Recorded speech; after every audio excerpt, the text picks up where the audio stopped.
This conference will now be recorded. Thank you, and welcome to the regular meeting of the Bethlehem Zoning Hearing Board. My name is Bill Fitzpatrick, and I'll serve as chair for tonight's hearings. Other members of the board tonight, from my left, is Mr. Peter Schneck, Mr. Terry Novotny, is Jessica Lee, Mr. Jim Shantz. To my right is Attorney Eric Schock, who will serve as board solicitor and provide legal advice. Sitting immediately in front of me is Jean Genova, who is serving as our court stenographer, and who will be taking a formal record of tonight's proceedings. Assisting us is the zoning officer for the city of Bethlehem, Mr. Craig Piper, seated on my left.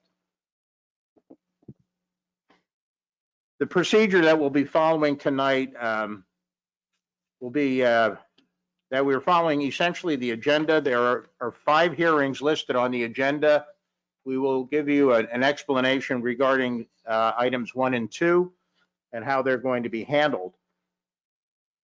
As the appeal is announced, the appellant, if in the chambers, will be seated at the table in front of us, and if not participating virtually, will be introduced and sworn in for the presentation of the appeal.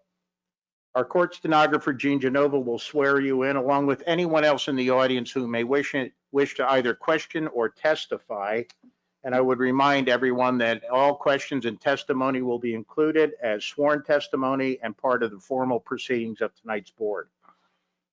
The procedure is actually fairly simple, as that testimony is received from the appellant, followed by questions from the members of the board, and then an open floor upon being recognized to any members of the audience wishing to ask questions. And there's a distinct separation between the question time and time later. After all testimony has been received from the appellant and questions answered, would we open the floor then to testimony or comments from members of the audience? I would ask that the members of the audience avoid repetitive questions or testimony. And very importantly, I'd advise anyone aggrieved by the decision of the board tonight has the right to appeal to either Lehigh or Northampton County within 30 days following the issuance of the written decision of the zoning hearing board. Attorney Schock, did you have any comments with regard to the first 2 hearings? Not at this point. We'll let Mr. Holzinger begin, and then we can put that on the record how we'll handle this one. All right. And then Attorney Holzinger, can you tell us the first property that we're hearing right now is that of 230 East Morton Street, when that was posted? Last Wednesday, the 17th. All right. And then I would ask, Want Craig to read it? as soon as I swear everyone in, then I would ask your witnesses or anyone who wishes to either question or testify in this matter to stand so they can be sworn in. May God, the searcher of all hearts, that the testimony that you shall give in this proceeding should be the truth, the whole truth, and nothing but the truth, and as you shall answer to God. I do. Let him read the facts of this, and then Jim can. And Mr. Piper, could I ask you to give us the facts of the case, please? First case is for 230 East Morton Street. This is the appeal of Christopher Albright on behalf of Ethos Residential LLC to construct a 16-foot by 4-inch by 16-foot by 4-inch 2-story addition and an 11-foot 0-inch by 16-foot 4-inch 1-story addition onto a single-family semi-detached dwelling, which requires dimensional variances for maximum building coverage, 35% permitted, 35% existing, and 50% proposed, and minimum side yard setback, 4 feet required, 3 feet 8 inches existing, 3 feet 8 inches proposed. This record lot is 20 feet by 90 feet, or 1,800 square feet, and it's located in the RT High Density Residential Zoning District. Thank you. Attorney Holzinger, we can proceed. I'll call our first and only witness, Julie. Or Lucian, I'm sorry. And can I ask you to remember to speak into the microphone, please? Thank you.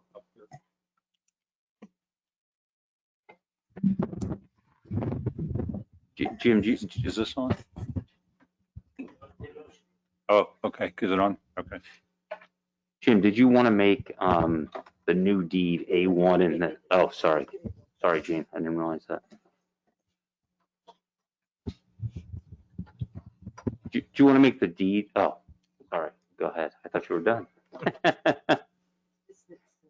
Oh, okay.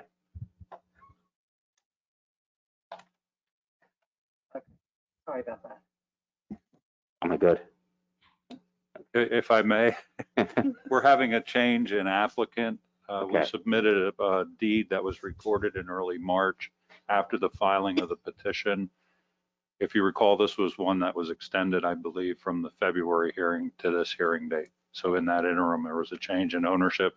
The owner is now as listed as the grantee amicus. I think one it is. Amicus PA owner, Roman numeral 5 LLC. Right, that's Okay. correct. Do you have your other exhibits pre-marked, or should I make this one one? I would make that one. I don't Okay. have them pre-marked. All right, so we'll admit A1, and I would suggest to the board that the record owner of the property now can proceed with the application. And that's fine without objection. And the only other thing is the testimony we're going to present this evening may result in a slight change to the application. I think the testimony will be that the lot coverage will only be 47.5% instead of 50. And as a result, it'll only be a variance of 12.5% that's being requested. Okay, thank you. Changes that were made after the filing. That's fine, thank you.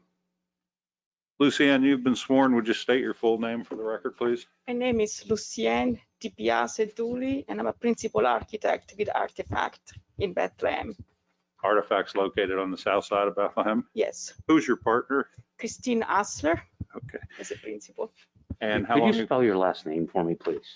Capital D, I, space, capital B, I, A, S, E, space, capital D, O, O, L, E, Y. Thanks. You're welcome. And how long have you been associated with Artifacts? 12 years and a half. And I would assume being located on the south side of Bethlehem, you're fairly familiar with the properties on the south side? Yes, the firm has been located on the south side for 32 years.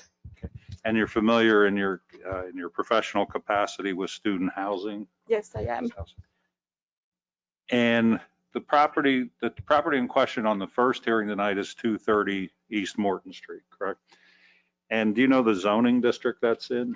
It's in a residential district currently with a commercial district just across. So this is in an RT zoning district, which is the most liberal within the city as far as Yes. housing is concerned. And across this, on the north side of Morton, is the CL Commercial Limited Zoning District. How would you describe most of the homes or buildings in the neighborhood and what they're used for? The 200 block and 300 block of East Morton Street, they're just adjacent to the Lehigh University campus. And they are, I would like to say, mostly occupied, all the housing is mostly occupied by students. And you can see it when you walk along East Morton Street and 5th Street, which is a parallel up a block.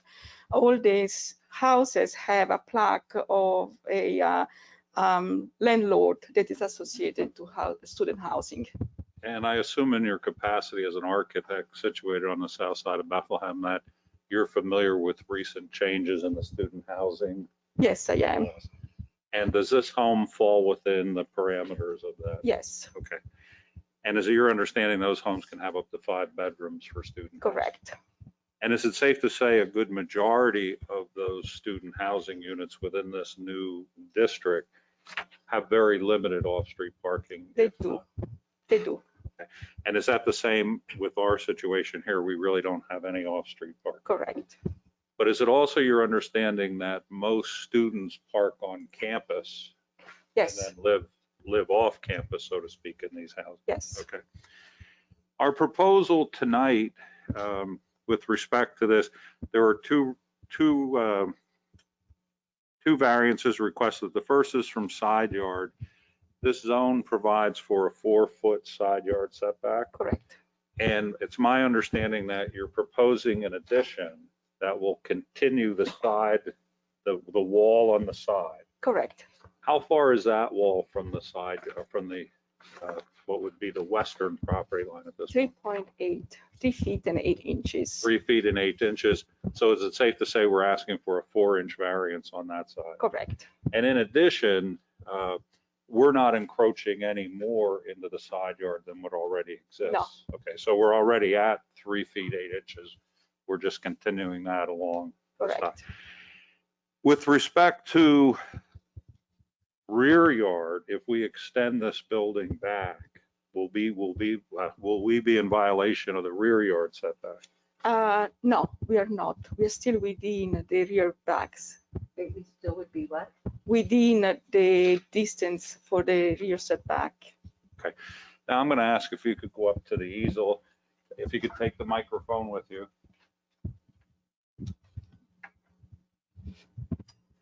And if you could turn to the last sheet that describes the board. Mhm.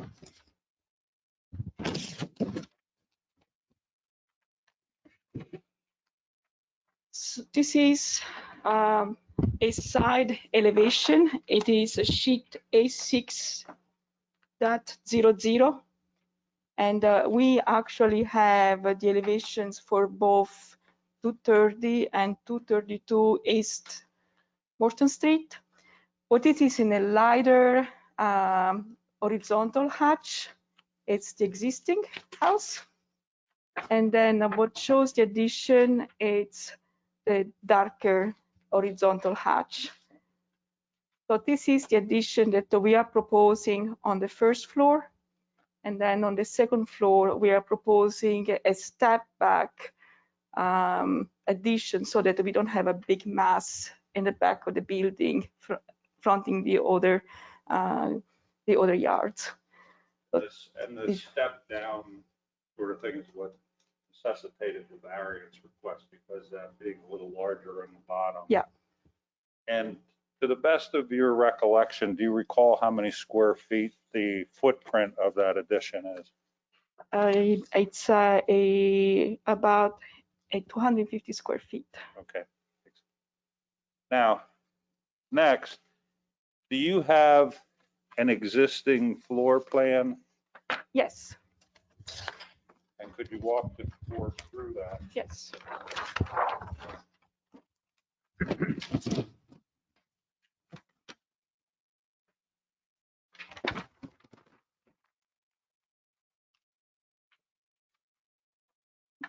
So the existing floor plan, it's 200, the 232 is Morton, it's 230 is this one, and this one is the 232 is Morton. This is the basement. At the basement level, we only have a utility area for the HVAC system. Otherwise, the entire basement is empty. So there's no bedroom area. No, none. It's not habitable. It doesn't have the proper ceiling height and doesn't have proper window either. Then coming in front on East Morton Street, we take those few steps up to a concrete pad. Then we enter in a first area that is currently used as a living room. Then we go to this middle room that is used as a dining room. And then here in the back, we have a kitchenette. And then we go out to this trapezoid kind of a pad. And we have some storage on the outside of the building envelope. And then do you have a schematic for the existing second floor? Yes, I do. So this is sheet D0.00. On the sheet D0.01, so we come upstairs, and as we come upstairs, we have an existing bathroom at the end of the steps, and then 2 bedrooms, one towards the front and one towards the back of the building. And then as we continue upstairs, we have a fairly big attic space that is actually 12 feet in center, and allows for a habitable space in the attic area. So there's the existing 2 bedrooms in the attic Yes, and 2 bedrooms on the second. yes. Now, do you have a schematic for the first floor of what, with the proposed addition? There will be sheet A2.00. You can walk the board through that. Again, I think on the left there, the basement. The basement is untouched. There is just some minor cleanup and some patching of existing plaster on walls. And the entry sequence is going to stay the same. We enter and we have what it is now, the living room is going to be more like a big foyer where we will have coat racks and shoe benches. Then the living room really stands more at the center of the building, where now we have the dining room. Then we improve upon the existing kitchen. And then we go into the area where, if you remember, this is the area where there is the current storage just outside of the envelope of the building. So in this area, we are creating a powder room, and then we have a stackable washer and dryer. And then we go at the end of the hallway, we have a bedroom with its own shower and sink area. Then we want to go to the second floor. Please. That is sheet A2.01.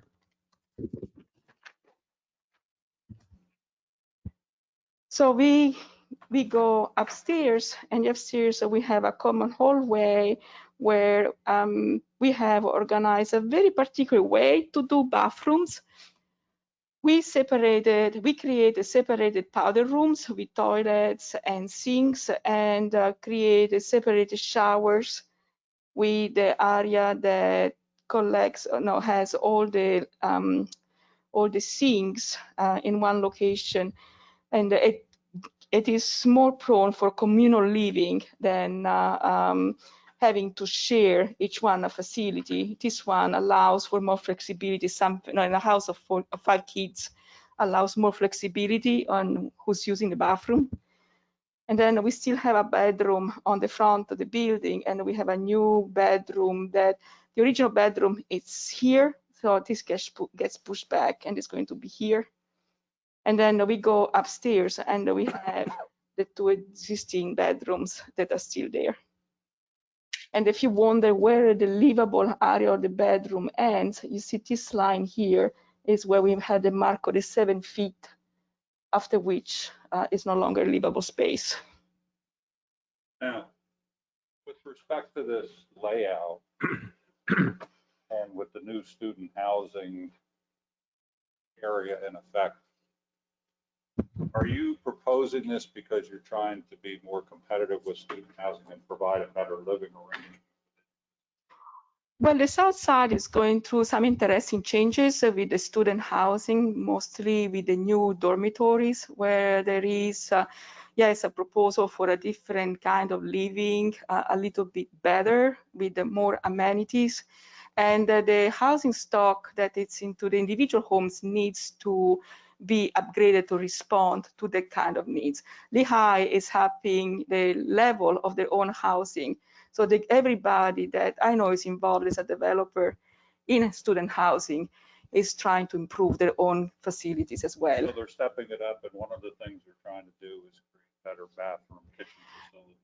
Yes, the bathrooms and the kitchen facilities and the living rooms are a must to be improved, because that's pretty much what is happening with the new dormitories, with the common spaces and the bathroom facilities that have been greatly improved. Is it safe to say that this existing 2-bedroom home is relatively small? It is small, and it's very difficult to put us a proper bathroom just within the footprint of this house. Okay, and does this make for a greater overall flow to student housing? Yes. And do you think this is something that the city as a whole, not necessarily the zoning board, but the city would support because it makes for more attractive, more efficient students? In my mind, it will, because it makes it for also a safer kind of house, because the sizes of the kitchens, the sizes of the living rooms are better.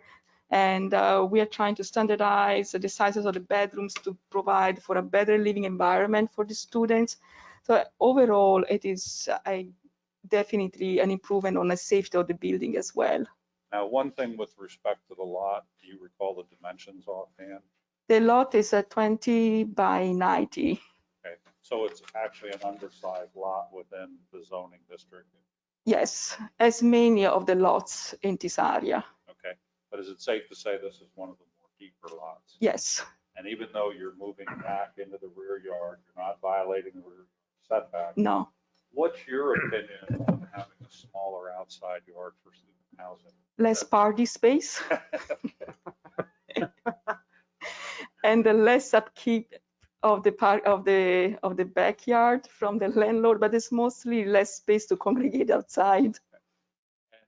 And you've been over there many times and you're convinced that this is student housing throughout this? Yes, it is, absolutely. I have no more questions. Questions from members of the zoning hearing board? Mr. Schneck?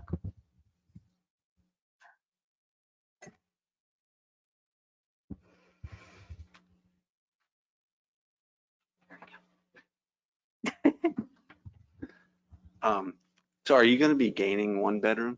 Yes. Okay. And has this property been vacant ever? Have you have trouble renting it? This property, it's in transition. This property is what? In transition. It's been vacant for a few months. And it's mostly because of COVID. Okay. But prior to that, was there any difficulty renting it to students, or was that the target? Actually, it's rented to only one student at the moment because of it was rented to one student because the overall layout it was such that the stair system goes through 2 bedrooms to go to the attic. So it needed to be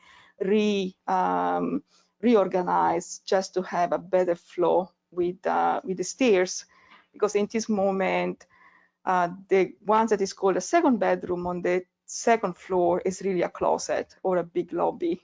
Okay. And the changes to both sides? Yes. Okay. And you mentioned that it's going to be safer.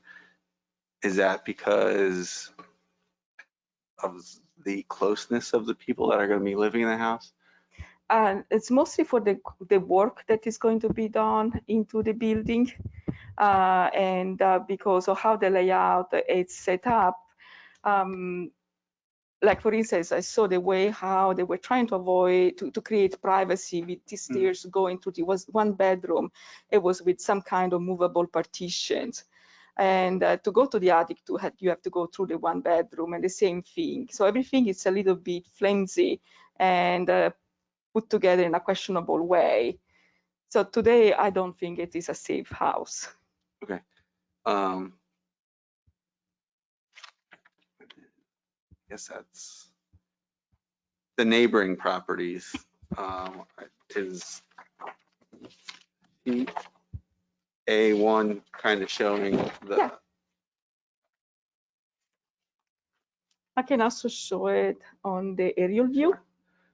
I'm just, and maybe this is So a on question for Craig, but I'm just looking at, are the neighboring properties, do they also go over the percent coverage?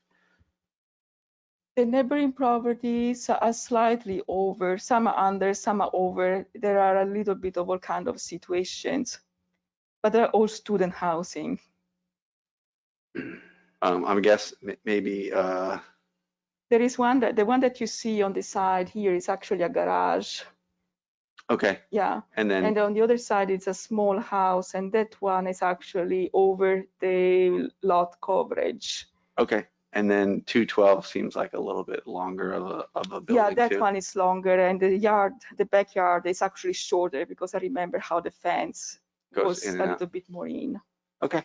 All right. Thank you. You're welcome. Thank you. Mr. Novotny? Is a fire escape required for the attic? No, what we have is a glass window into each one of the bedrooms, where we have the minimum size of 5.7 square feet, and they're marked on the construction drawings. So they could use a metal ladder like my kids did when they were in college. I won't Uh, mention it to my freshman daughter. That might have something to do with the lessening of the party area too. And it would be anticipated that only one student would occupy each bedroom, Yes, absolutely. or a maximum of 5 students Yes. on either side. The garages to the right, they aren't owned by the owner of the 2 properties. No, they're a separate ownership. That's all I have. Ms. Lee? Okay, my question was covered about the fire escape. Thank you. Mr. Shantz? If I'm correct in understanding, you just recently bought this property? The current owners just completed a transaction with a previous owner that had just completed a transaction. So there are 2, it's really happening now, yes. Is there a contingency plan in place for the owner if we do not grant this relief? Have they given any thought to if the board says no? I guess they will try, I don't know, but My understanding is they would keep it as is. Yeah. But again, I don't know if that's the best thing for the neighborhood or for student housing. the problem is that if you go back to the existing conditions, to just give proper size bedrooms the way how it is now, and create a proper hallway, it will greatly reduce the size of the bedrooms. Would they still want to be interested in using it in student housing? As it is now, Yes. well, they have the only choice because would you like to have a family living there surrounded by students? It's a difficult neighborhood for a family to live in there. They, besides the joke that I made about the parties, the kids are loud and they over 21 drink. There is a lot of noise, a lot of activities outside, and it is not suited for a family to live there. And it will be small also for us, for a family. They will have to do great improvements for a family as well. Thank you. You're welcome. Thank you. My only question pertained to some opening statements. Mr. Pfeiffer, am I correct that there is no relief regarding parking requested tonight? Correct. That is, okay. Actually, I have no other questions. One last time around with the zoning hearing board members, I think. Attorney Schock, did you have any? Yeah, I did. Can you tell me, I think you indicated that the rear yard setback will still be met. Yes, Do you know how far you'll remain from the rear property line? it's about 7 feet. 7 feet. And you may have said this, but what would be on the opposite side of the rear property line? So is there does another On the lot opposite back side up is to it? another lot that abuts the current yard. Do you know, is It's that student housing? Yes, it is student housing. So it backs up to other Yeah. student housing? Yeah, because then we go up to 5th Street and all that section that is pretty close to the new construction that is happening with the Science Center, all of that is student housing. Right, so the back, the house that abuts is to the back, fronts on Fifth. Yeah, when you drive up, you walk around there, it starts really at Taylor Street, at the area of 4th Street, around there at 4th and Taylor. As you start to go up that way, all the section, I would say it's 95% student housing. What is on 4th Street is more apartments that are like a single occupancy, non-students. But behind is definitely all students. Is there no way to do, in your opinion, a viable addition without putting an extension on the first floor? Unfortunately, we are already at 35% coverage. So no matter what we do, we go over the 35% coverage. So we are already at capacity with the current coverage. That's all I had. Okay, thank you. And I just did want to clarify one point, which I believe you've made. The side yard relief is essentially for 4 inches. Am I correct? And it's a continuation of non-performing side yard. It's a continuum, and I did understand that. Thank you very much. One last time with members of the zoning hearing board. Sure. Yeah, Mr. Stack. So I guess the necessity is driven because you're fearful that you won't be able to rent it if you don't keep up with the competition. Yeah. And Also because of the type of use that we already have around. then, though that would be comparable if you lessened the bedrooms, you again would not be competitive because the other surrounding properties are offering more bedrooms. Sometimes they have a better offering a number of bedrooms, and but also in the quality of the open spaces, the common spaces like the kitchen. Like for instance, you could have another bedroom on the first floor as it is proposed.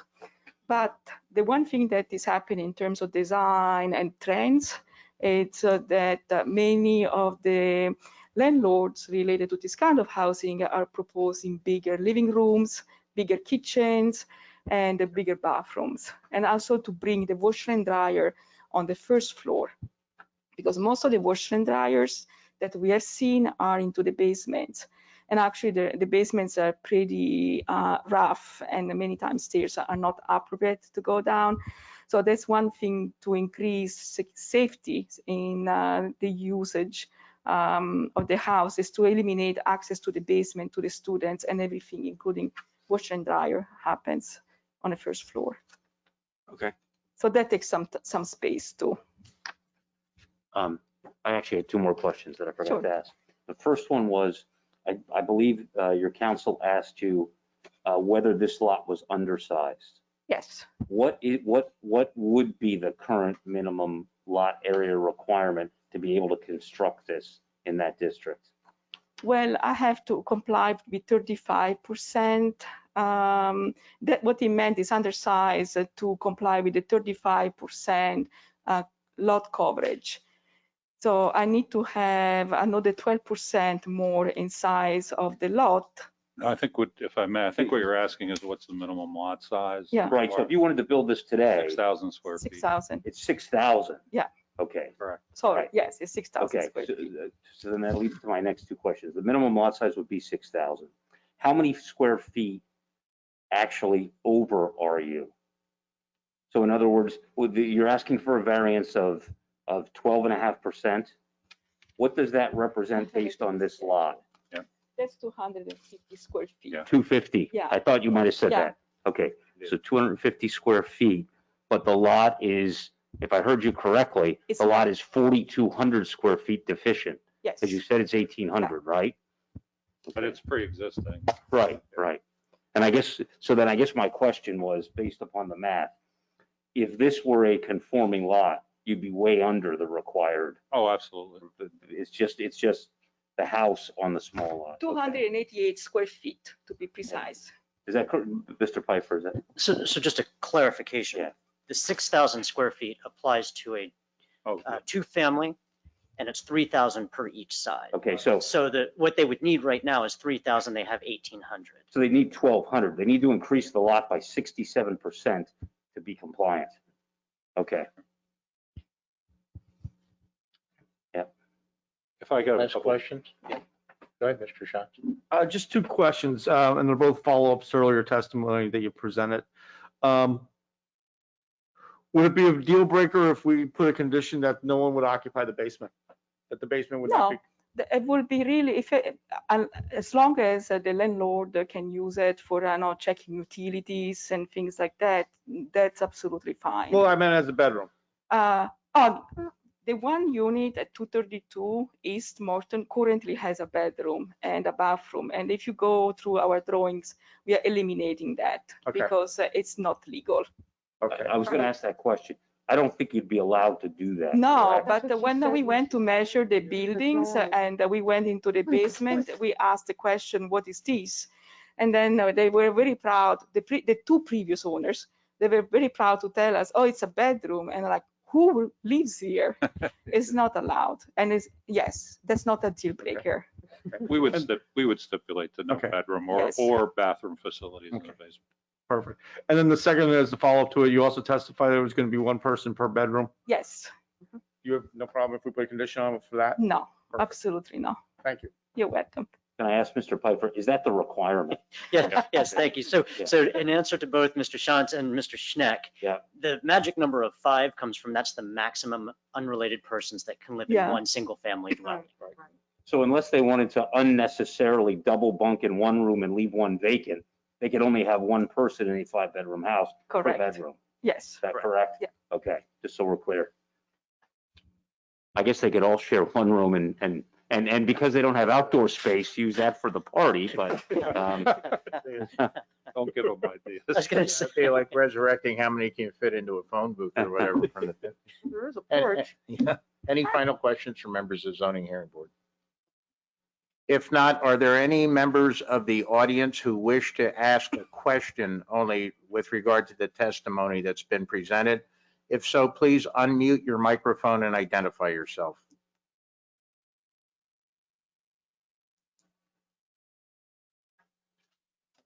Hearing no questions, well, I do have a question. I'm sorry. I do have a couple questions. okay. Okay, I'm sorry.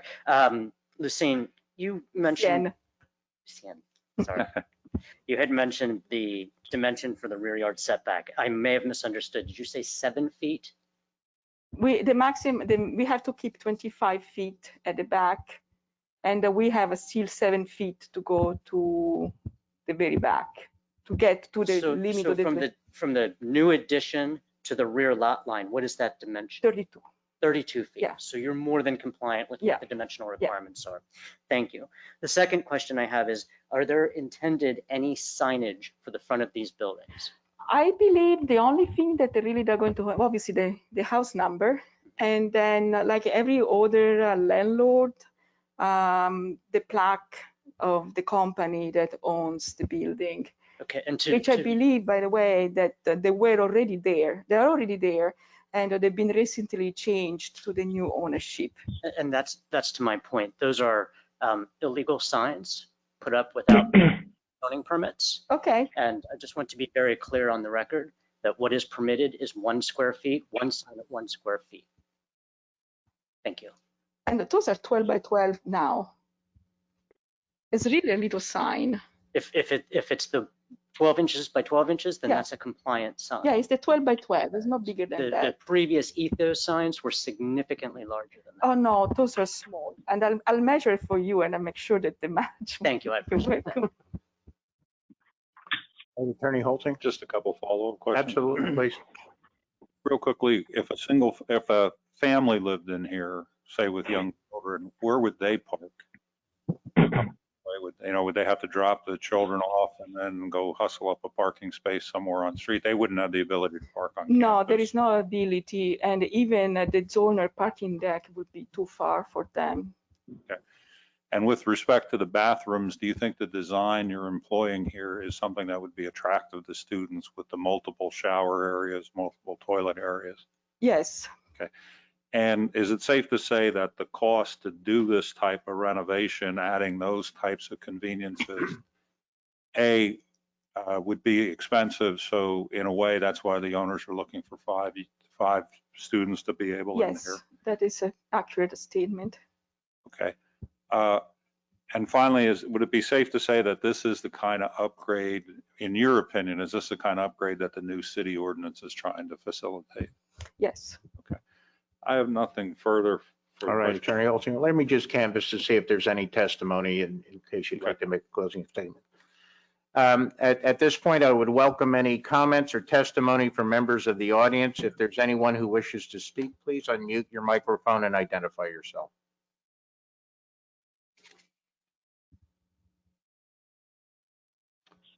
Hearing none, Attorney Holsinger, did you have any closing remarks? Just very briefly, the 4 inches, we're continuing along the same wall on both sides. I think it's a de minimis variance. I mean, it's probably less than the width of my fist. The second one, with respect to the lot coverage, I personally believe that this is what the city was intending to see happen when they enacted the new rules regarding student housing. They wanted to see an upgrade overall. And I believe they were also trying to focus it and limit it to certain areas, kind of separating out the families from the students and some of the conflicts that we've seen in the past. And I think the cost of this rehab suggests that it really has to go to 5 units in order to accomplish it. And they're more than willing to obey by the rules of the new zone and limit it to 5 people and nobody in the basement. And that's all I have.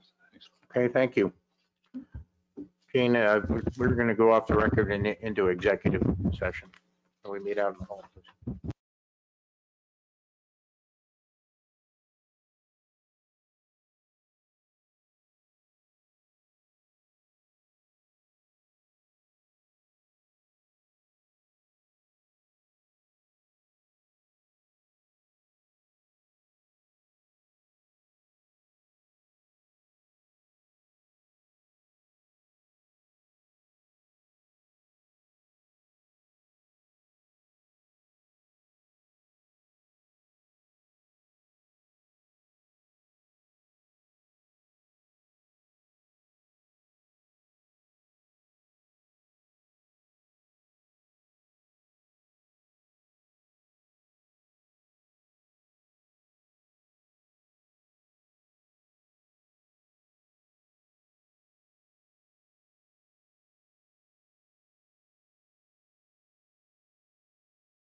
to go back on the record? And I'd welcome a motion.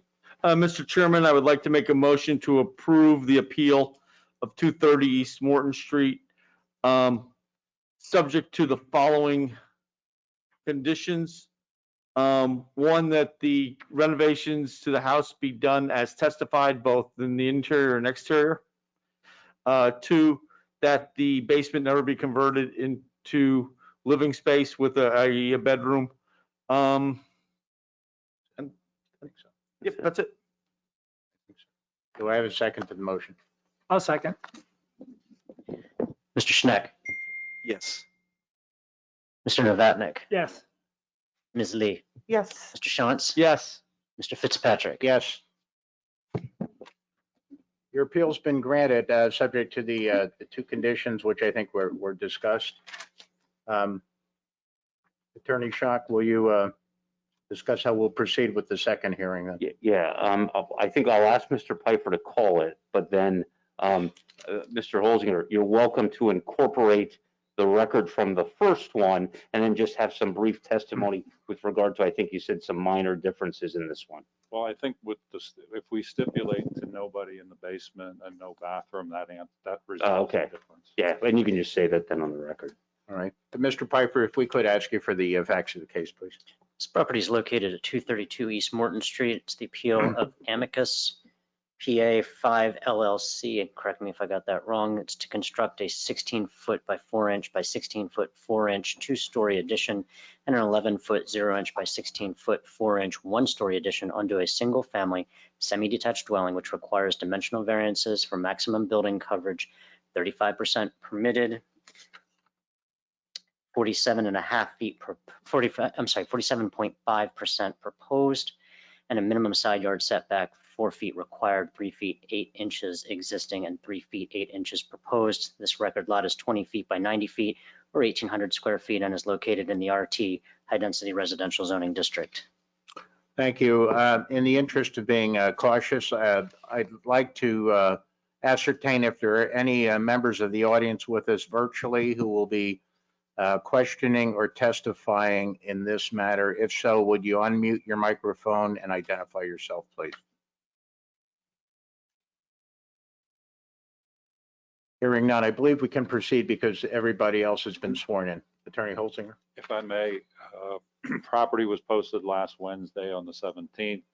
We would like to incorporate the record from the last hearing into this matter. Everything is identical with the exception that in this property, there's an existing bathroom area and bedroom in the basement, which is going to be eliminated. We would stipulate that no living arrangements in the lower level and maximum of 5 people. And what was our other one that we stipulated to?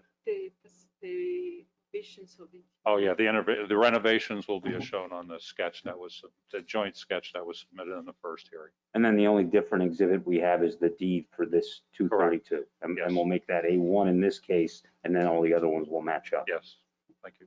Okay, thank you. In which case I'd invite any questions from members of the zoning hearing board. Mr. Schneck? Mr. Novotny? No question. Ms. Lee? No question. Mr. Shantz? No questions. And I have no questions. And again, just to be completely cautious here, are there any members of the audience with us wishing to ask questions? If so, please unmute your microphone and identify yourself. I would equally invite anyone wishing to either comment or introduce testimony at this time to unmute your microphone and identify yourself. Seeing no one, Attorney Holzinger, was there anything else you wanted to add? Last thing is we'll comply with the signage for the front, the 1 square foot. All right, thanks. Gene, we'll go off the record. I don't think we need to go outside. Yeah. Everybody okay? You I'll make okay the with the motion. motion? Yeah, I'll make the All motion. right. In which case, we can go right back on. I would invite a motion from a member of the zoning hearing board on this matter. Mr. Chairman, I would like to make a motion to approve the appeal of 232 East Morton Street, subject once again to the following conditions: that the renovations be performed as testified to both the interior and the exterior of the building, and that the basement, bedroom, and bathroom be removed and not made permanent living space. May I have a second to the motion, please? Second. Thank you. Mr. Piper? Mr. Schneck, Yes. Mr. Novatnik, Yes. Ms. Lee, Yes. Mr. Shantz, Yes. Mr. Fitzpatrick. Yes, Okay, thank your you very- appeal's been granted with the conditions. Good luck with the project. I think you just set the record for the shortest second hearing ever. Yeah, you did. I'll tell you. You've set a new standard for yourself, Jim. Yeah, I will. Absolutely. All right, and I assume we might need to do a little cleanup on the, I didn't either.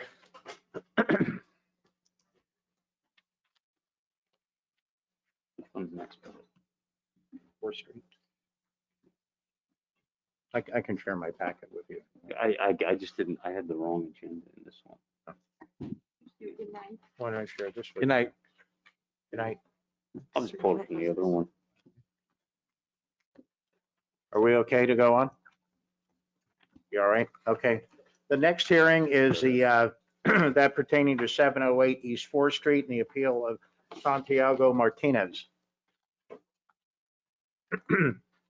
Mr. Martinez, just some basic questions. Can you tell us when the property was posted on this? Yes, it was posted on March 17th, 2021. All right.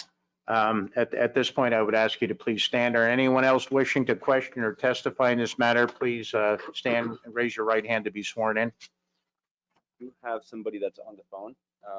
Would he be able to testify purely on? They need to be sworn in though as well. Yeah, yeah, that's fine.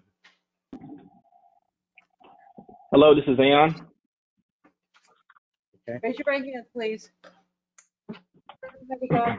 All parts of the testimony that you shall give in this proceeding should be the truth, the whole truth, and nothing but the truth, and as you shall answer for God at the last great day. Is this correct? Yes, sir. Thank you. Yes. Mr. Piper, can you give us the facts of the case, please? Property is located at 708 East 4th Street. Is the appeal of Santiago Martinez on behalf of FPS Development LLC to convert the first floor commercial space into 2 dwellings, thereby creating a 3-unit multifamily structure, which requires a use variance to waive the requirement for a first floor restaurant, retail, or personal service use, and subsequent dimensional variances for minimum tract size, 9,000 square feet required, 1,640 square feet existing, lot area per dwelling unit, 2,500 square feet permitted, 547 square feet proposed, a minimum lot width of 90 feet required, 20 feet existing, and a variance to waive the off-street parking requirements, 6 required, none proposed. There is one correction that does need to be made to the legal ad. It's a lesser request. That is a result of ordinance 2021-01, which for the CL district changes the requirement of a first floor front restaurant, retail, or personal service to just a commercial use. This record lot is 20 feet by 86 feet and is located in the CL Limited Commercial Zoning District. Thank you, Mr. Piper. Is that the most recent change we had seen on the zoning ordinance that you just described? That is correct. Thank you very much for clarifying that. All right, Mr. Martinez, the floor is yours. I'd like to make my testimony. Yeah, I'd like to make my testimony and then ask Aon Codmer with some questions. With my experience. Closer to the microphone, if you can. Thank you. Different. So I'd like to make the first floor commercial space into 2 dwellings due to my experience on the housing shortage, as well as the impact that COVID-19 has caused on the commercial side of this property. And currently it is a commercial unit that's vacant in distressed condition. It had a tailor shop in the commercial area where COVID-19 closed his business down. The intention is to turn this space into 2 dwellings, each having 2 bedrooms. There has been a big demand on home offices, so the second bedroom being a little smaller to fulfill that demand.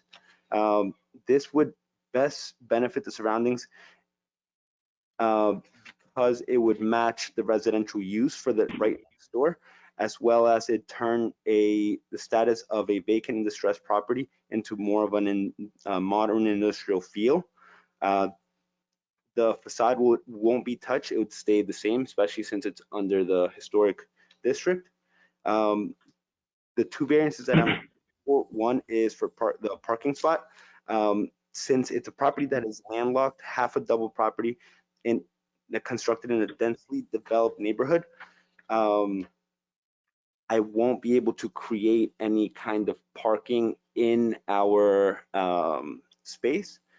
Property right now is next to 710 East 4th Street and 706 East 4th Street, which blocks a chance of any kind of extra yard or space in the surrounding areas. Property was built 100 years ago in 1920 when cars were starting to become more popular, which they didn't think about the there's a limit on parking spaces, imagine because of that. I did find alternative parking on the Bethlehem with Bethlehem Parking Authority on the lot of 4th and Buchanan. Since when I started looking for it on February 24th, it only took 3 weeks in order for them to open up 2 spots to me. I currently have 1 spot, and it's all based on each car. So as well as speaking to Bethlehem Parking Authority, Nicole from there mentioned that once students leave, there will be plenty of spaces available. And it's an ongoing yearly option to lease these parking spots.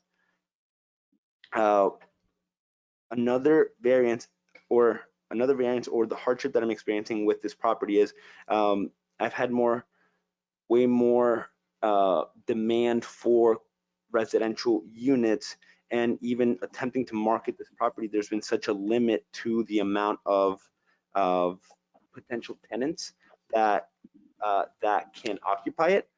Leaving this property vacant for an extended amount of time would lead to poor tenant quality for the commercial use, which will as a result limit the income streams, which will hinder the option of me being able to preserve the property, especially being in a historic district. I'll have him answer some questions on the commercial side of stuff,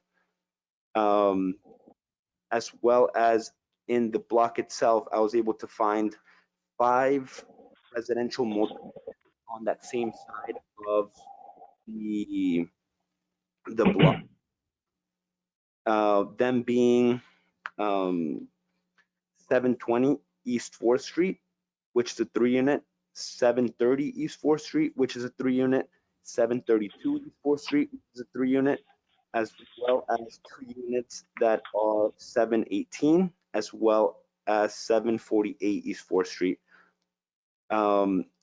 Right next door, this is a half a double property, and right next door there is a residential unit that's a single family house. So they both, so it is a residential unit, not commercial. The unit that's being highlighted, is that the one you're describing as a single family? The one on the right, yes, correct. It leads me to believe that I'm going to have trouble renting this property as a commercial unit because properties that are very similar to this, which are 716 East 4th Street and 714 East 4th Street, have commercial fronts and are multi-units as well, have been on the market for 271 days and 275 days, which in turn makes me believe that I will also have a very hard time renting out this unit. That is my testimony. Okay. Questions from members of the zoning hearing board? Mr. Schneck? Hello.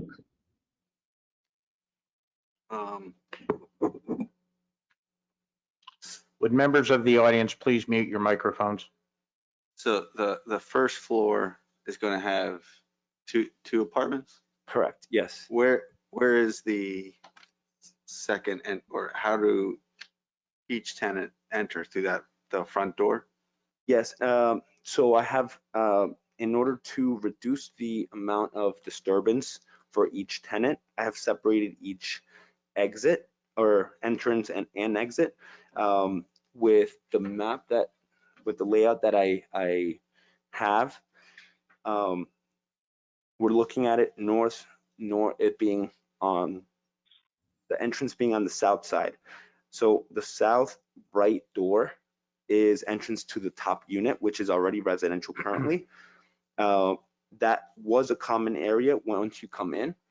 And now, if I'm granted this change, then there will be entrance to the first unit, you'd call it now, on the alleyway, to the left of the property.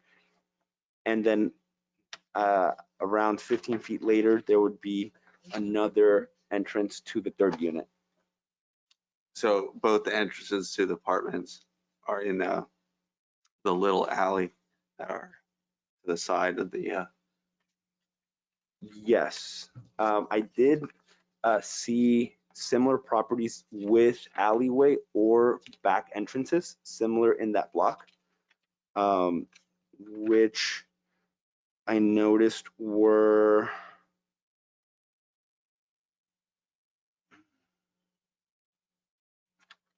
sorry.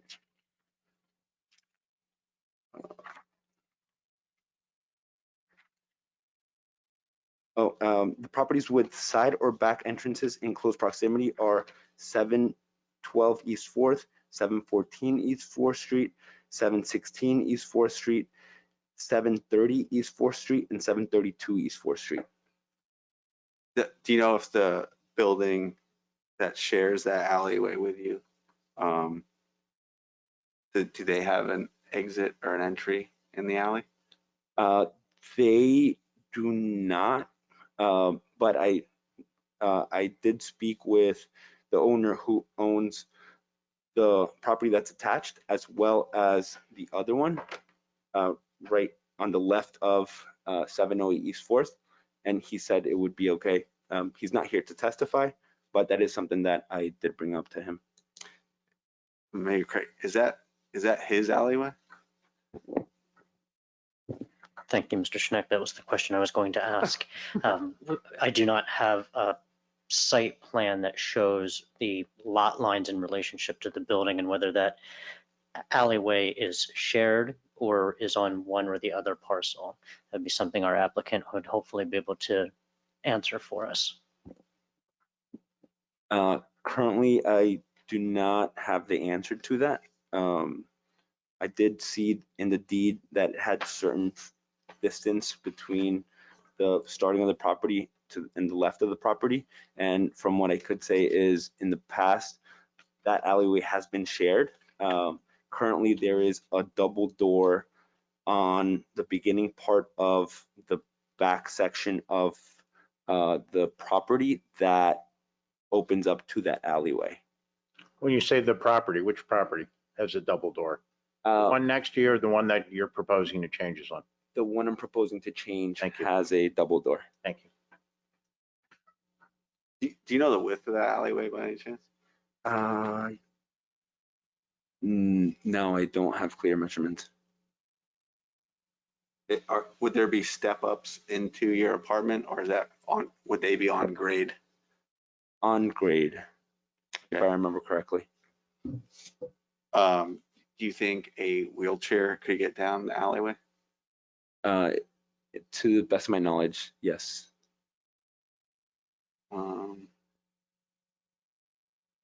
That's all I have. Thank you. Mr. Novotny. So your There is an apartment currently above the commercial space, Yes, there is. and you want to convert the commercial space into another apartment? Is there a third apartment involved here? The commercial space will be turned into 2 different apartments. Oh, okay. So Yeah, you're gonna, so all right. there's the front and the back. If on the drawing, there's a hole, it seems like it was an addition in the past. There's a hole around 633 square feet in the back area that would be considered the second or third apartment. And yeah, And again, the entrance would be off of that alleyway that we've been discussing. yes, sir. That's all I have right now. Okay, Ms. Lee? Is there any lighting for the alley walkway?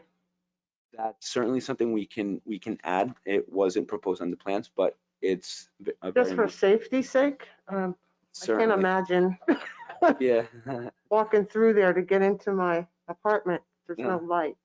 certainly. All new electrical would be done in the first, in the 2 units overall, as well as it's being done in the 3rd floor in the residential apartment. So that is something that we would be adding. Okay, and I'm still trying to get a grip on the floor plan. Yeah. Where is the front? I'm not, The front where the is- window, the current window is? So where current window is at the bottom of the page. No, so not where it's being circled, but underneath. Okay, so people in the front apartment would enter through the front door or could enter through the front door? People in the front apartment would enter through the first door in the alleyway. People in the back apartment would enter through the back in the alleyway in the second door to the right. Why are you not using the existing front door in the commercial unit? The existing front door would go to the top apartment. I thought you said it was from the back of the apartment. Did I misunderstand you? I think you misunderstood me. Okay, if you would yeah, clarify. Of course. So that's the entrance to the second floor. The front door, current front door is the entrance to the second floor apartment? Correct. And the alleyway would have access to the front apartment as well as access to the back apartment on the first floor. And I'm sorry to interrupt you, Ms. Lee, No, that's fine. but if this operated as a commercial unit on the first floor, Yes, sir. you mean that the customers could not enter in the front of the building? They didn't go into the valet service in the front? No, they did. There is entrance to the commercial unit now. Right. There would be a removal of a door that goes into the commercial unit I see. in Okay. order to limit inconveniences or for each apartment to have its own entrance. Okay, thank you. Did you? Yeah, so I guess what you're saying is they share a hallway now off of the Taylor and the top floor share a hallway with doors. Your proposal says everyone goes to the front door without passing anyone else's front door. Interior. Correct. Okay. Correct. And it might be that you guys haven't grasped the layout, because I do see it's a little confusing now that I'm looking at it. But if you look at the piece of paper that we're looking at in front of us, Now, are you saying that we can't see adequately what you're describing as the front of the building? right now, as is shown, we're looking at the back of the building, so the back apartment. Is that what you want to discuss so that we have in front of us what you're discussing? Now we're looking at what I'm having you guys, okay. Sorry about that. I got confused. I want to say it was I think you're flipped. talking, it's back, because if I'm facing your building, Yes, what side is the alley on? left. Okay, so then don't we need to is the alley on this Yes. plan? And we need to rotate the plan to look at it so that the alley's on the left? Yes, No, that's you what had I'm it correct looking at. on. Okay, Okay. thank you. Okay, because this is like I'm looking at the front of the building if I Yeah. put the alley down the left-hand Yeah. side of the This is plan. The front of the building is actually at the bottom of the page, right? Correct. And then the stairway upstairs. Correct. Yes. Okay. I was like, Yes. Okay, so Craig, did you just rotate that? Correct. Okay, so now the front is at the bottom on the screen too. Correct. All right. I think everybody's on the same Yeah. page and the page is in the same direction now. Okay, and these are one-bedroom apartments? So I currently have 2-bedroom apartments. One of the bedrooms in each apartment being a little smaller just because of the demand for home offices. So having your privacy, being able to be on your computer, that was the thought behind the drawings.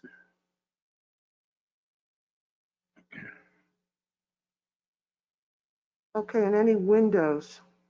Window would face the alley? There is currently a few windows that are there that would be replaced. And there are a few windows facing the alley, yes.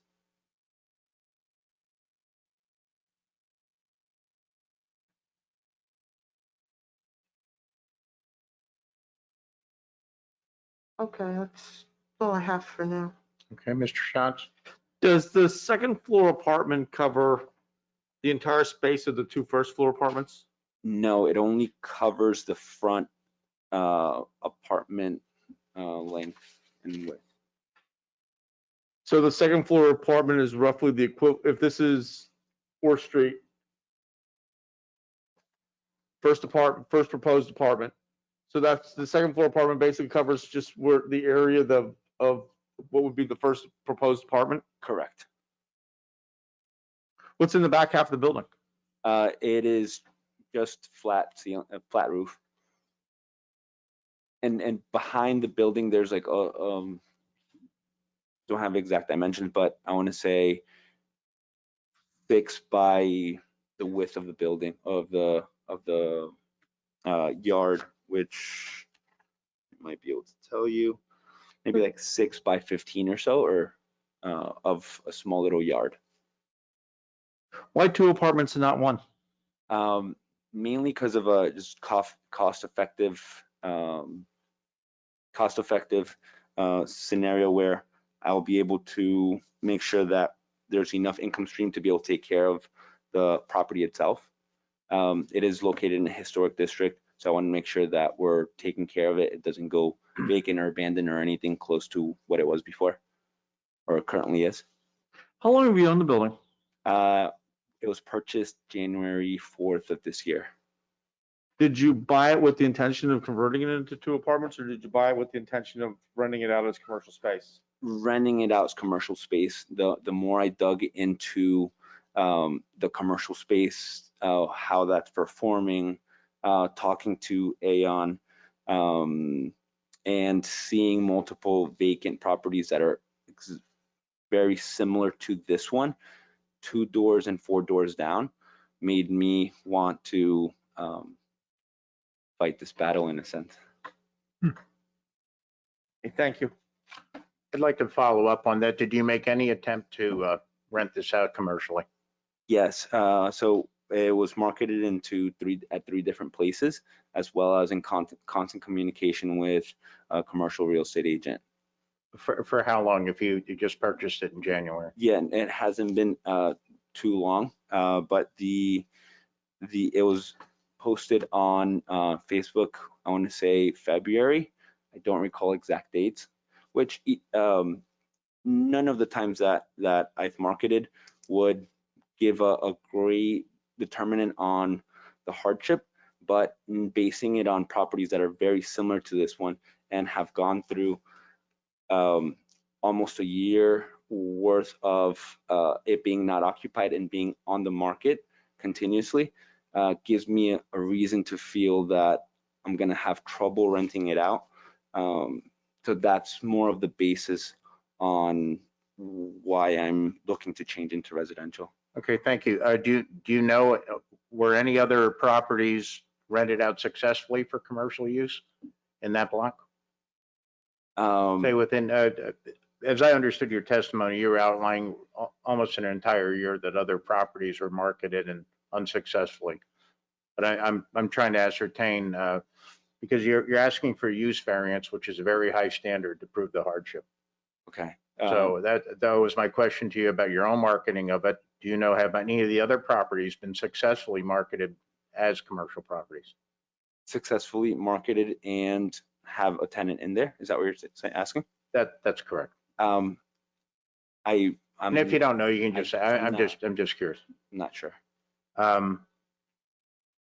As I examine your testimony, and I know you have another witness, is the hardship that you're feeling financial only? Financial in the sense of the future of the property. If I can only get a residential tenant and the property continues to stay vacant for a longer period of time, I'm not sure how long I'll be able to maintain that state of vacant for half of it. So financial and in a sense, the doubt of me continuing to stick to South Bethlehem in that sense with these type of properties. Okay, thank you. And I know you testified to this, but I believe you indicate you talked about the parking authority about parking spaces. Yes. Were they to provide the 6 spaces that would have been required here? Yes. So I talked to Nicole from Bethlehem Parking Authority, and she mentioned that actually with the picture that's up now, you can see that it's 4th and Buchanan is the lot, and 4th and Buchanan is right in that corner, which I would say it's around less than 75 feet away. And she gave me confidence in knowing that if I place tenants there, they'd be able to get a parking spot with not a ton of waiting. In my experience, I was able to start something on February 24th and get something 3 weeks later. And I had 2 spots available. There is a waiting list that you have to go through.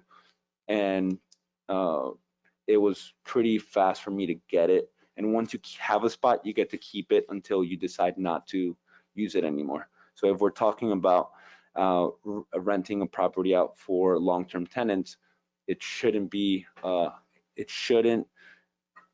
take very long for them to get a spot and keep it as long as they're paying the monthly fee for the lot. Correct me if I'm wrong, but it sounds to me like you're saying that it's incumbent on them to secure the space, not you. Can you clarify that question? I thought, will you be leasing or renting 6 spaces for use of your tenants? So that initially, that's what I was thinking. That's how I thought it would go.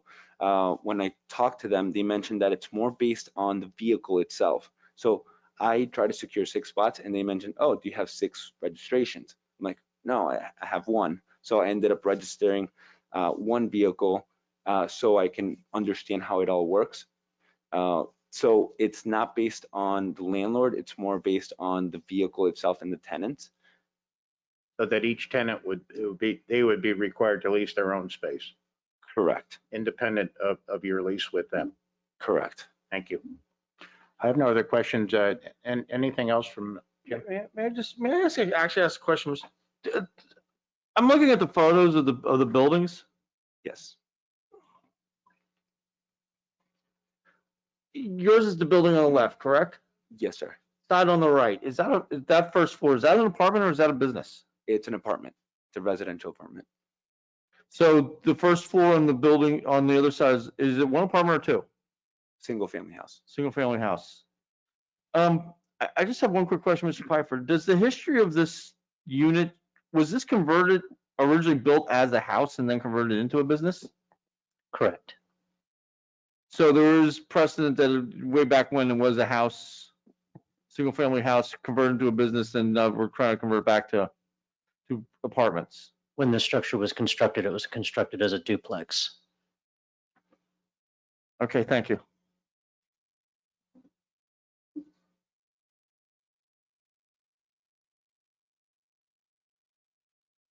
Anything else, Mr. Shantz?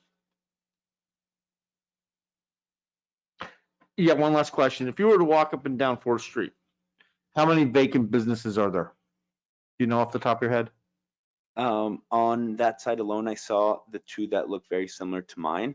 I know when I was looking on the south side, there was a few that seemed that they were vacant, but I can't confirm whether they were or not. There was definitely no activity during the day Okay. for those properties.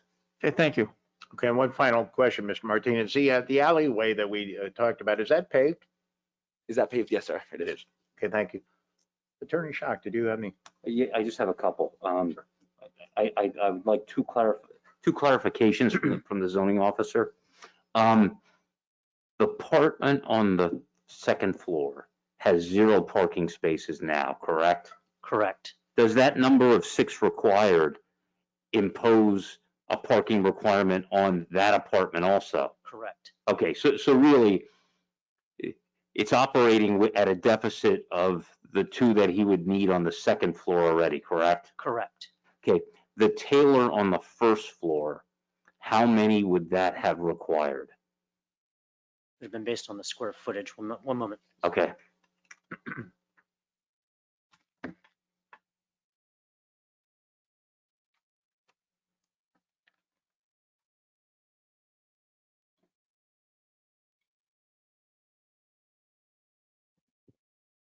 So under repair shops and other service establishments, parking or storage for all vehicle used directly in the conduct of the business, plus 2 parking spaces for each person regularly employed on the premise. Okay, so if it was a solo tailor shop, what would he need, 2? 2, correct. Okay.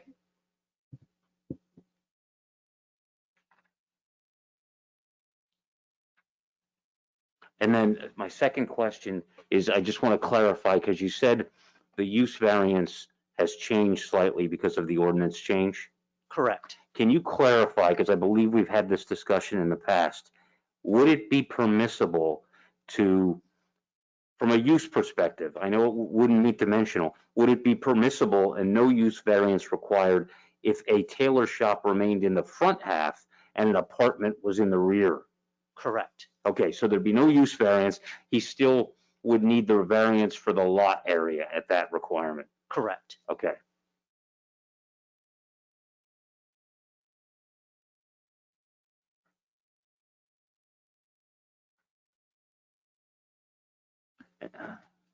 And then I had one question.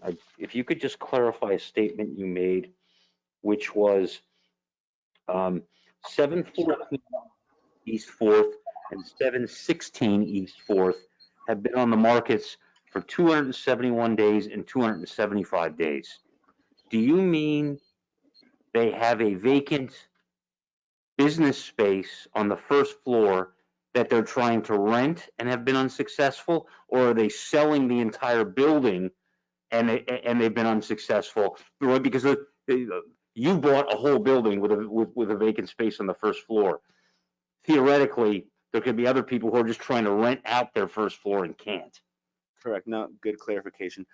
So what I was referring to that was the owner of that building listing and renting out that first commercial space for those properties, which is 716 East 4th and 712 East 4th. Okay. Do you know in those instances, are those spaces the entire first floor? I'm not completely sure, but Aon Codner, who's on Your the next line, witness may know. may That's know. fine. Correct. Yep. Those are the questions I had. Thanks. Okay, just one last pass around. Anything additional from the board members? Yeah, I'm looking at a close-up of the alleyway, and there's a iron gate or fence across it. I'm not clear. Is the alleyway part of your building?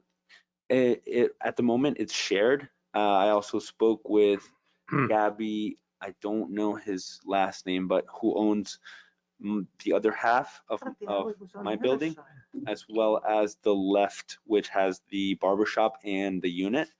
And right now it's shared, and he said he would be okay with sharing it or having the apartments back there. But if someone new would go into that building, decide he doesn't like sharing with you, then your tenants would have no entrance. Correct.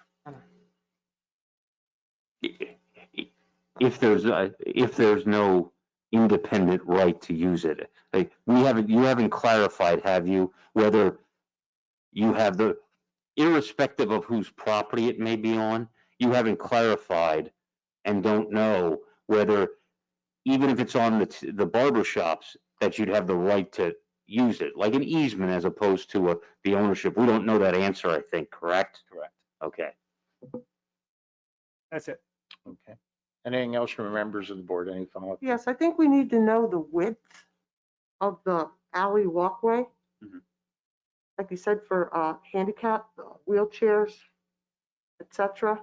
I think we need to know what that width is without the gate. Okay.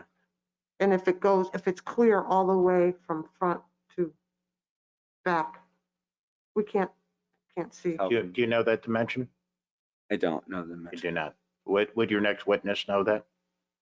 I don't believe so. So we can give it a try, though. You do not. Okay. Where is waste pickup? Wednesdays, they bring the trash out to the front in order for the trash company to come pick it up. So that's where, so everyone keeps their waste inside until Wednesday? Oh, no, I'm sorry. So the trash can is back in the alleyway, and on Wednesday, they bring it into the front. Sorry about that. Alleyway behind the building or on side of the building? Side of the building. The side of the building. So the alleyway that you're talking about has trash cans sitting there. Currently, yes. There's also space to bring it to the back. All right. Okay. Isn't that where your other tenants enter? Yes, but the entrance to his door still has an additional 20 feet of alleyway. Okay. Not exactly 20 feet, but past his door, there's still an additional space in order to add garbage cans, as well as there's a small yard behind the building itself that the trash can be put, where it's at a site. Okay. Any final questions from members of the board before I open up the questions from the audience? Mr. Schneck? I guess I'm just a little, is there another apartment behind the second apartment? Are you saying the waste container goes back here? Behind the building? Yeah. Yes. And that's the end of the building, correct? That is the end of the building, but that's not including the yard. So behind the end of the building, there's a small yard. Okay, so the waste for all 3 units, you're proposing to be basically in the yard? Correct. Does the other half of the building that is, I believe it's a single-family residence, is their yard essentially the same dimensions, and does it abut the yard of the property we're discussing here? The other half a double doesn't have that back addition that this one does. Does it So- have a yard, though, that they use They do have a yard, yes. in the rear of the property? In that section, I believe it's a driveway. And if you're able to look on Google, What I'm trying to ascertain, sir, and you're talking about putting trash cans in the back with a small yard of the property that you own. Correct. Am I correct? Yes. But the other half is a single-family unit. Am I correct? That's being rented out? The other Yes. half of the Yes. building? Is there a yard in the back that they use for their family purposes? It is. There is. Okay, thank you. Any final questions from members of the zoning hearing board? If not, at this time, I would invite questions only from any members of the audience pertaining to the testimony that you've just heard. If anyone wishes to ask a question, please unmute your microphone and identify yourself.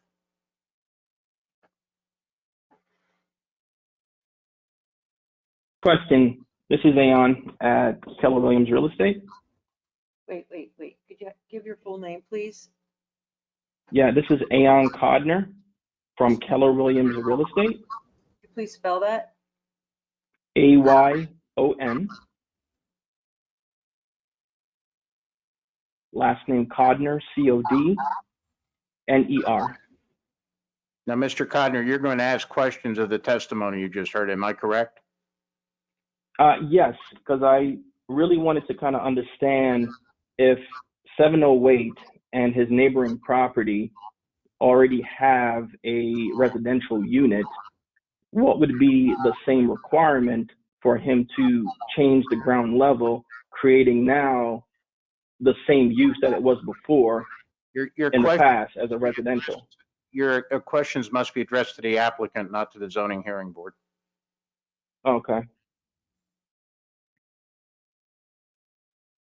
Do you have questions of the applicant with regard to the testimony that he's introduced? I don't have questions for him.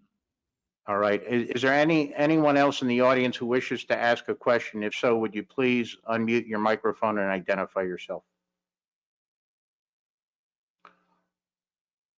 All right, Mr. Martinez, I believe you do have another witness who wishes to testify, and perhaps we can touch on some of the areas that he was just bringing. Yes. So I'd like to ask a few questions to Ayan Codner, who is a real estate agent. Certainly. Go ahead. Who is the listing agent of the two properties that are vacant that I was referring to. Okay, Mr. Connor, can you unmute your microphone because we're asking you to testify at this point? Yes, unmute. Can we ask questions of a witness that hasn't testified? This is his witness. His witness. I'm sorry. Okay. Okay, forgive me. Go ahead, sir. Yeah. So, Ayan, what kind of experience do you have in the commercial side of real estate? I've been in the industry over 7 years. We represent over 100 properties in the Lehigh Valley, from shopping strips to retail to industrial. Currently, I am representing 3 properties that's on Fort Street, 625 East Fort, 716 East Fort, and also 712 East Fort. Out of 716, which is which actually is a 44,164 square feet space, I've successfully leased out 1 of the 3, and that was a former church that went out, and I put another congregation back in. So when Santiago reached out to me, he pretty much asked what was my experience with the actual retail market on Fort Street. So, okay, can I keep going, or I wait for him to ask me more questions? You can introduce your testimony. Go ahead. Okay, so as he, with the intentions of making this an actual retail, he reached out to me regarding the retail market on Fort Street. So I told him, listen, before you start putting in X amount of dollars to create a retail environment that is going to cost you well over $50,000, I'm having a very hard time leasing those ground level space. Mind you, the current space that we have now that holds the building, 716 East Fort through 712 East Fort, that's a completely top to bottom renovation, meaning that that retail space that's sitting there now is in a vanilla shell condition. It's up to code, it's painted, and you have ADA bathroom. That's what I that's what I suggest to my client before they bought the building, that, you know, for them to get a tenant, they need to vanilla shell the space. Same thing with 625 East Fort Street, which the former use was a salon. Okay, we're on the market right now at $1,300 a month for 625 East Fort Street. 716, we started at $1,300 a month, and we're now at $1,000, just to be more attractive in the market. And we have not been successful with getting the right tenant. I have had a lot of prospects that came through the building, but the use are very limited because 1, you already have a barbershop. 2, you already have a corner store, nail salons, and also beauty supply stores and title agency. So we're it's slim picking when it comes on to use. So what I advised Santiago was that the best approach for him is to convert his unit into a residential, because he'll capture a tenant much more easier than he would on a commercial tenant. Not only that, for me to drop my price from $1,300 a month to now $1,000, my last deal that I did with the church went down to $850.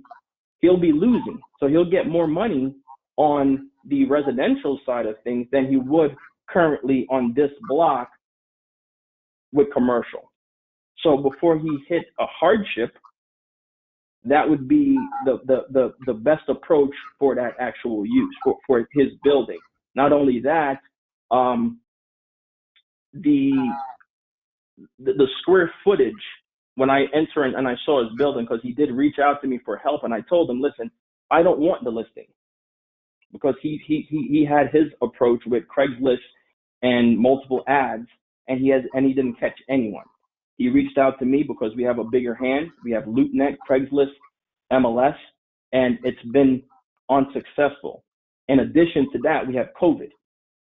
So it would just be a better conversion for him to make that unit a residential. Now, 716 East 4th Street and 712 East 4th Street, the tenants are currently using an alleyway to get to their units now, where there are steps to take them in their units. So I believe it can be done. Maybe one unit, because his retail space is one ground space going all the way back. Do we need to demise the space and create two? Maybe not. Maybe just one is sufficient, where you can make maybe a 3 bedrooms, where now you're entering just one entrance. If you're facing the building, you're utilizing the retail space, what used to be retail. Now that becomes a residential. You have one entrance taking you on the ground level, and then you have your second entrance taking you up to the second floor. I believe that would be the best play if he decides to use that as a residential unit. Ayan, you mentioned vanilla shell.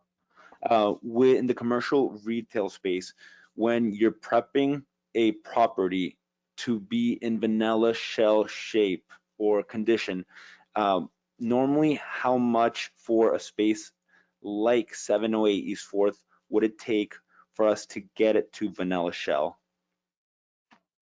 Okay, I'm no contractor, but just put it as this. A 188 restroom is going to cost you $10,000 off the back. Okay, so now depending on the use, and the zoning officer could probably justify to this too, depending on the use, you may need 288 restrooms. Okay, now I would guesstimate you're going to spend to put ADA restroom, ceiling tiles, lighting, 3-phase electric. Okay, that's going to run you well over, 50 to 60K, easy. Now, as far as tenant coming in and doing their own fit out, that's on the tenant. So that would be 40 or 50K before we even get a tenant in there? Before we even get a tenant in there, you'll be out of pocket that amount. Okay. Also, you mentioned that the rents that you guys were asking went down from $1,300 to $1,000 to $850. Is this something that you experience pretty normally in past years, or is this an experience that you're going through somewhat new because of COVID? Listen, I'm not gonna put COVID as the crutch. Okay, the reality is supply and demand and the actual use. This thing has sat here for 270, currently as of today, 625 East 4th Street has sat on the market for 247 days. 716 has sat on the market for 273 days. This is all before COVID. So again, it all depends on the actual use, what they're able to do with the space, and just the area, because you're looking at a demographic 1 mile radius of around 25,000 a year. So, yeah, and the picking is slim, because we're not going to put another barber shop next to another barber shop. We're not going to put a church next to a church, which people have asked that. So it's a matter of how bad do you want how bad can we negotiate to capture the right tenant? And at this point, you know, if I go to a retail environment or take it to downtown, you know, Bethlehem, okay, we're not budging on our price. We're at $16 a square foot. At Shops at Hellertown, we just did a Starbucks deal. We were at $25 a square foot, $18 a square foot for 1,200 square feet spaces. So it's not. It's all about the area and what my ownership is willing to do just to capture a tenant. Really is the answer. It's a complicated answer. Thank you. Do you negatively see an impact if this property was turned residential on the block with your experience? I don't see a negative impact at all if this property was converted to a residential. And one more question, might be going back a little bit to your last answer, but vacancy now compared to last year, has it been any different in your experience in South Bethlehem? Vacancy in as of last year? Comparing vacancy now compared to last year, has vacancy has gone up. It's an obvious question. You know, vacancy has gone up, especially on the commercial side of things. Residential, for example, if you were to put up a property now or or an apartment for lease, you know, we're looking at 6 to 23 days on the market. Easy. So you're saying, you know, so there's a so there's a bigger need currently for a place to live than someone going into business. So okay, and when I say it depends on the use, for commercial, like restaurants, they're shifting their concept to more takeout. But would a boutique or a service type use come into play with the fear of going out to business because of COVID now? Absolutely. So if it was turned into residential, and we would be able to rent it out much in a fraction of the time compared to leaving it and prepping it for commercial use. No doubt about it. Great. Thank you, Ayan. I guarantee you, if this property was turned into a residential, a 3-bedroom, a 2-bedroom, this thing will be on the market for a week. Compared to commercial, where you're guessing where my next tenant is coming from. Okay. Do you have any other questions for this witness? One more question. You notice that the longer you wait, the core of tenant quality becomes in commercial? Repeat that? You broke up there. So the longer you wait, the longer the property is vacant, have you experienced that the lower the quality of the tenant becomes? No, not at all. It's all about what's on the block, okay, and what is the use. It comes down to that same example that I just said, okay. If you know, I'm not going to put a corner store next to another corner store or a beauty salon right across the street from another beauty salon. Okay, understand. Okay, so the quality don't change. It all depends on the area. It sounds to me like we're covering a lot of the same territory. So if you can shorten the responses, it would be appreciated. On the other hand, if you really do need to introduce something new, I understand that. And I appreciate that. Yeah. No more questions. Okay, and we can go back to Thank you, questions from members of the zoning hearing board. Yeah, I'm not exactly sure who's this to, To but, the witness. okay. Because he was mentioning going from 2 apartments to just a single apartment. And would that be something that you could make work and be acceptable to? Well, Mr. Schneck, I propose I would like to first address any questions to the testimony we just received from this witness, if we could. Okay, I guess my question would be, if instead of a 1 apartment on the first floor, if they converted it back to a single family duplex, do you think you could rent that quickly? Yes. Okay, that's all I have. Mr. Novotny. No questions. Ms. No Lee? questions. Mr. Shantz?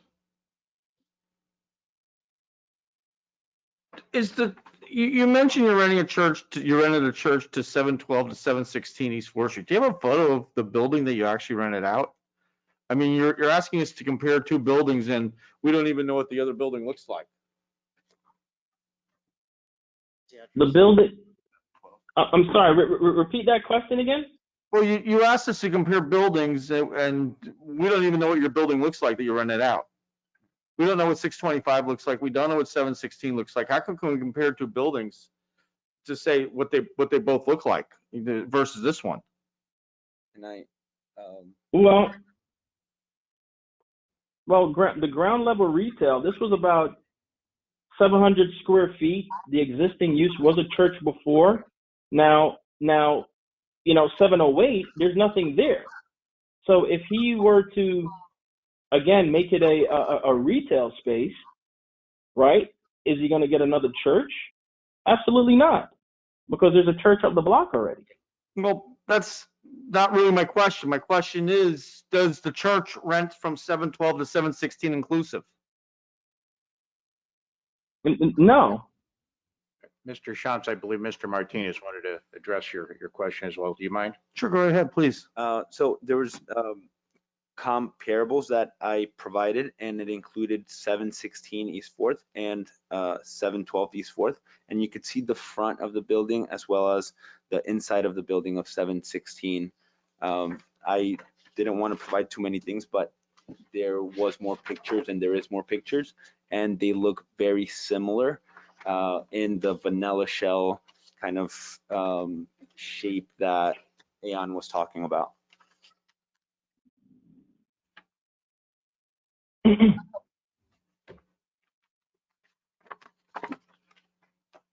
So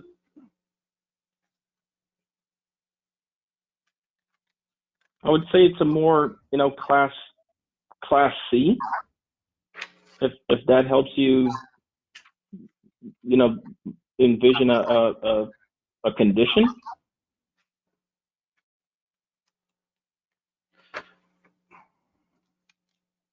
At this moment, I'm going to pass. Are you sure? You have the floor, Mr. Shantz. No, if you need further. I'd like to ask, actually, I'd like to ask a question, Mr. Pfeiffer. Go ahead and do it.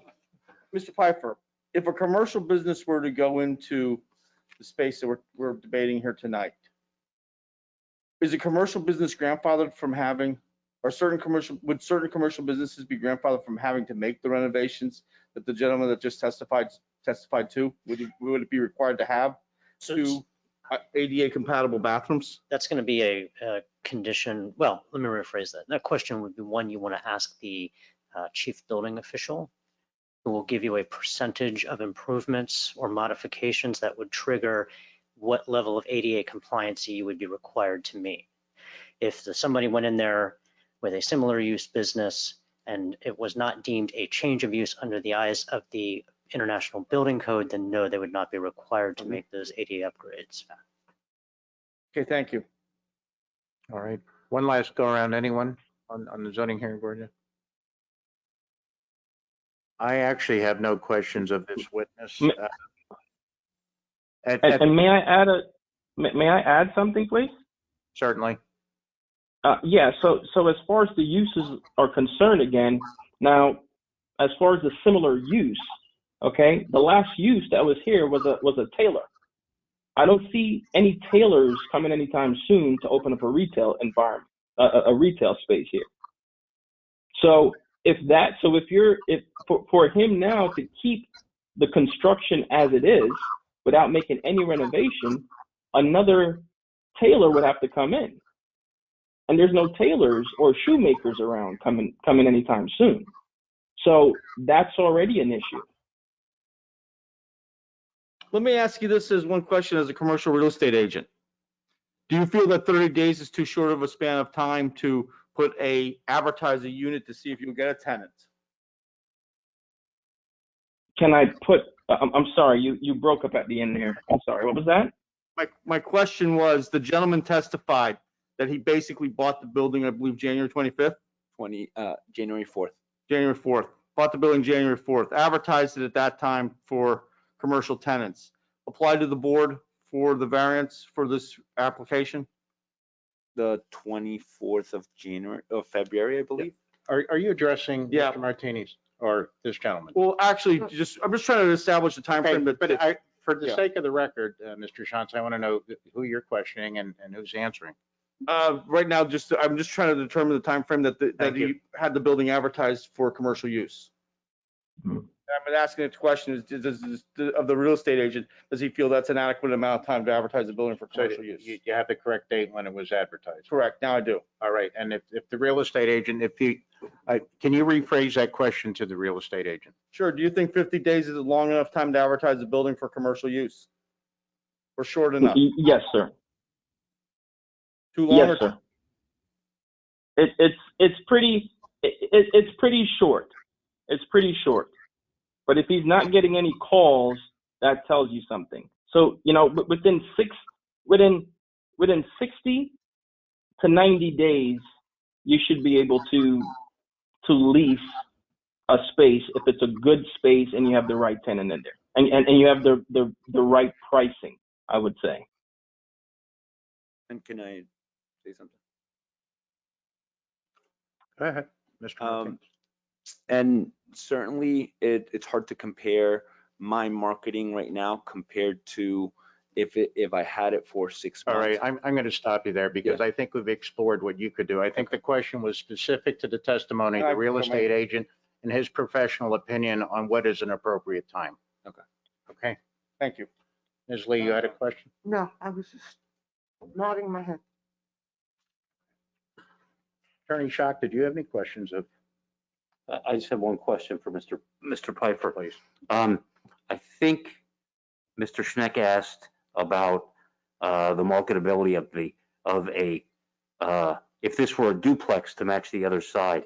Can you just let us know what zoning relief would be required to make this a duplex? It'd be a use variance Be a variance to be residential? to be a single family dwelling, correct? Okay, because we're still going back to here, they want the first floor front to be commercial, or do you not have any single family residential? It's twofold. You are correct. Okay, Single family dwellings are not permitted within the CL district by right. And there's still a requirement that whatever building it is, the first floor front must be a commercial space. okay. But the records reflect it was at one time a single family dwelling When the building was first constructed, plus or minus over 100 years ago. prior to zoning. Certainly. Okay, all right, thanks. At this point, are there any members of the audience who wish to ask questions of the gentleman who just testified? If so, would you please unmute your microphones and identify yourselves?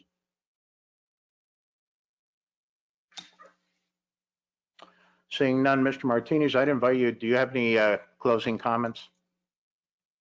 I do not. You do not. All right, so we will accept into evidence the application packet as the exhibits collectively. All right, Gene, we're going to go off the record and into executive session.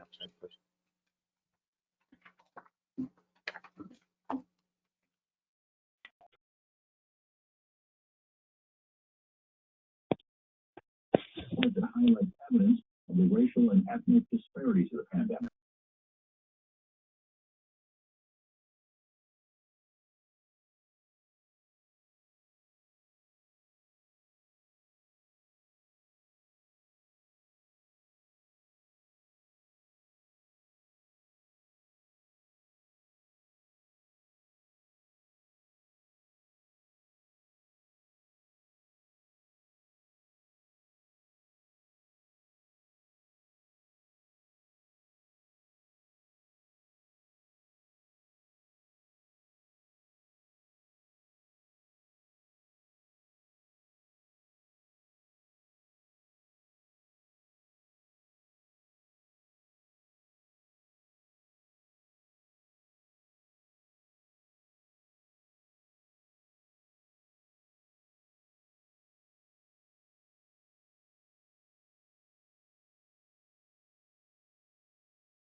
To go back on the record, please?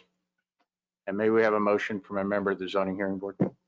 Sure. Mr. Chairman, I'd like to make a motion to deny the appeal for the variances at 708 East 4th Street. Do we have a second? I second. Thank you. Mr. Schneck, Yes. Mr. Novatnik, Yes. Ms. Lee, Yes. Mr. Shantz. Yes. Mr. Fitzpatrick. Yes. Mr. Martinez, unfortunately, we've had to deny your application. I might suggest to you to get in touch with the zoning officer to look at this, what possibilities might exist for you. You may have some options here, but regrettably, we've had to deny your request as presented to us tonight. So we wish you well, but I would suggest that you might want to touch base with Mr. Piper at some point in the future. Yeah, and you should look into the right to use the alley, because if you did have another proposal, you would need to know that. Okay. If you proposed it. All right, thank you.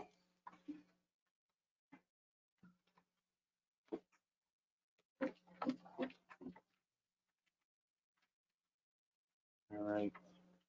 Just have to sanitize. Does anybody need a quick break or no? Anybody need a quick break? Okay, Jeannie, all right? Good, yeah, I think.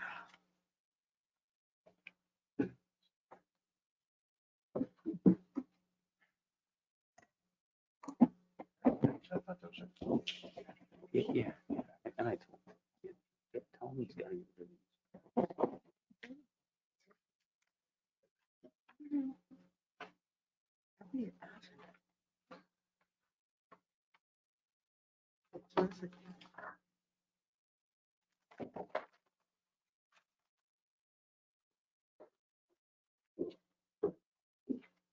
All right, the next hearing will be that regarding 1501 Elliott Avenue and the appeal of Nicholas Youssef.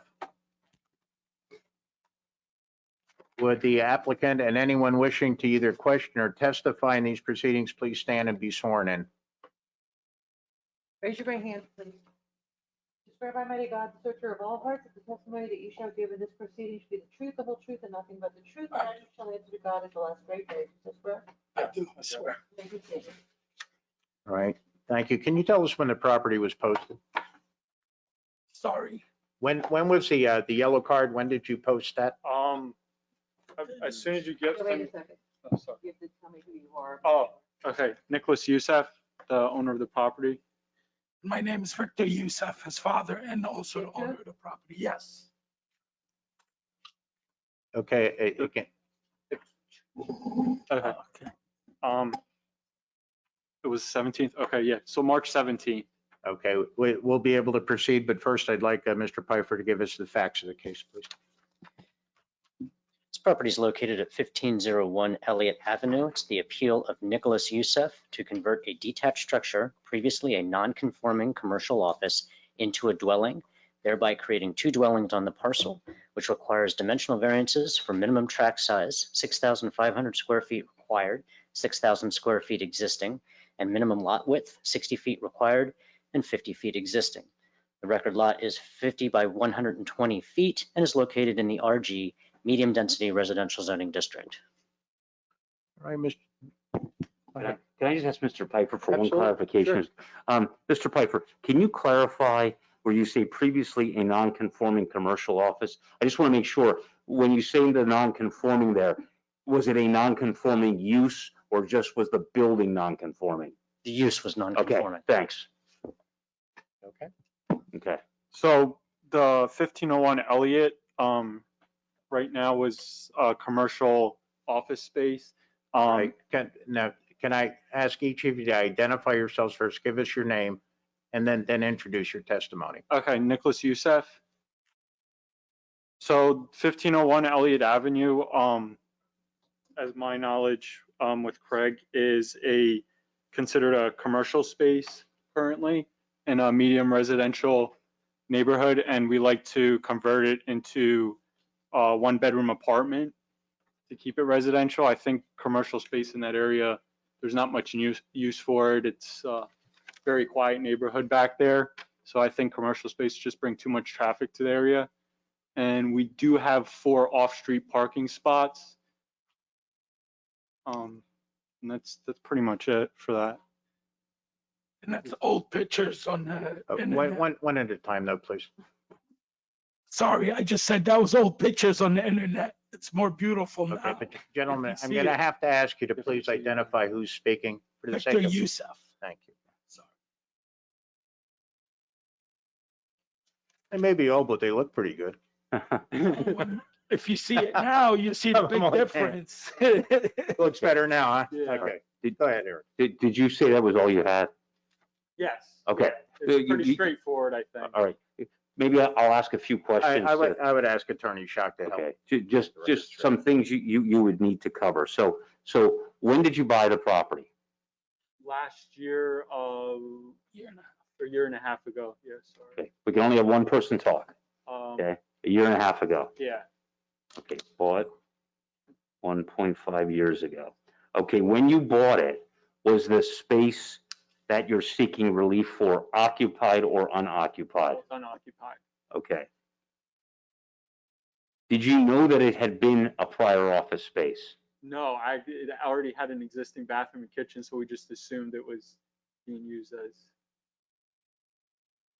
And then after doing more research, we did pull permits for the property, residential permits for both properties, and everything was approved. So we never had any idea it was considered commercial until I ran into Craig, and then he came over to the property to meet with us and mentioned to us that it would be to, proceed in this way.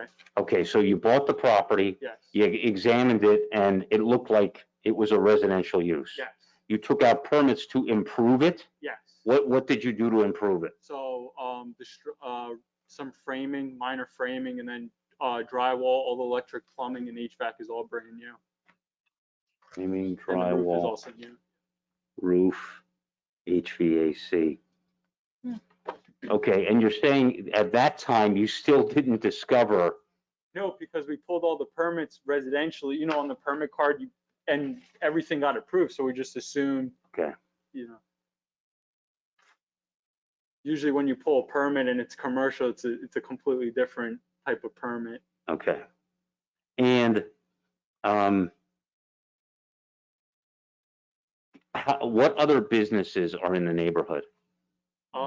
Right there in the neighborhood, nothing that I know of. It's mostly just some townhouses, twins, and single homes down that whole block, and yeah. Okay. Hot dogs. Huh? Hot dogs. Hot dogs, where is that? Lots hot dogs? Where are we? I don't know where that is. Well, one person at a time. Yeah, come on, guys. Do you know where Potts Hot Dogs is? No. Okay, all right. I might be confused. That's my fault. Okay, It's okay. all right. Do the improvements that you've made make the property appear to be more residential in character even than it looks in that picture? Or less, or does it look like a house when you're done with it? I think so, and it's very modernized too, so I think it's very appealing. Okay, I've gotten some great feedback from neighbors. yeah.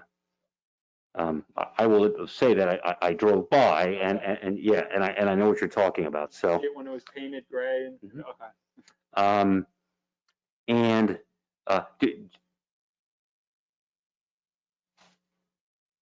do you have any viable commercial use for the property? No, not really. Okay. You called it an apartment.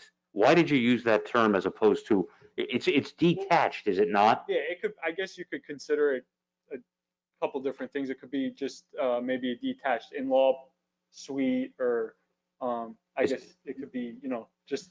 It's just a small home. It's just a small Okay. house. What is the square footage of the space? I believe around 600. Okay. 600 square feet.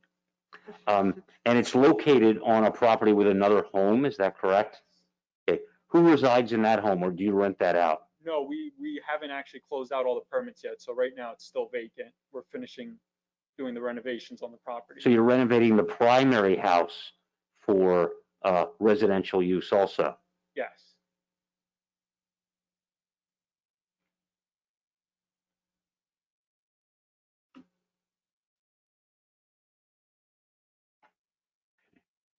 That's all the questions I had for this witness. If I could ask Mr. Piper just for a Because clarification. I wanted to ask him one as well. Sure, Go ahead. Mr. Piper, can you clarify, would this then be treated as two single-family homes on one lot? Correct. Okay.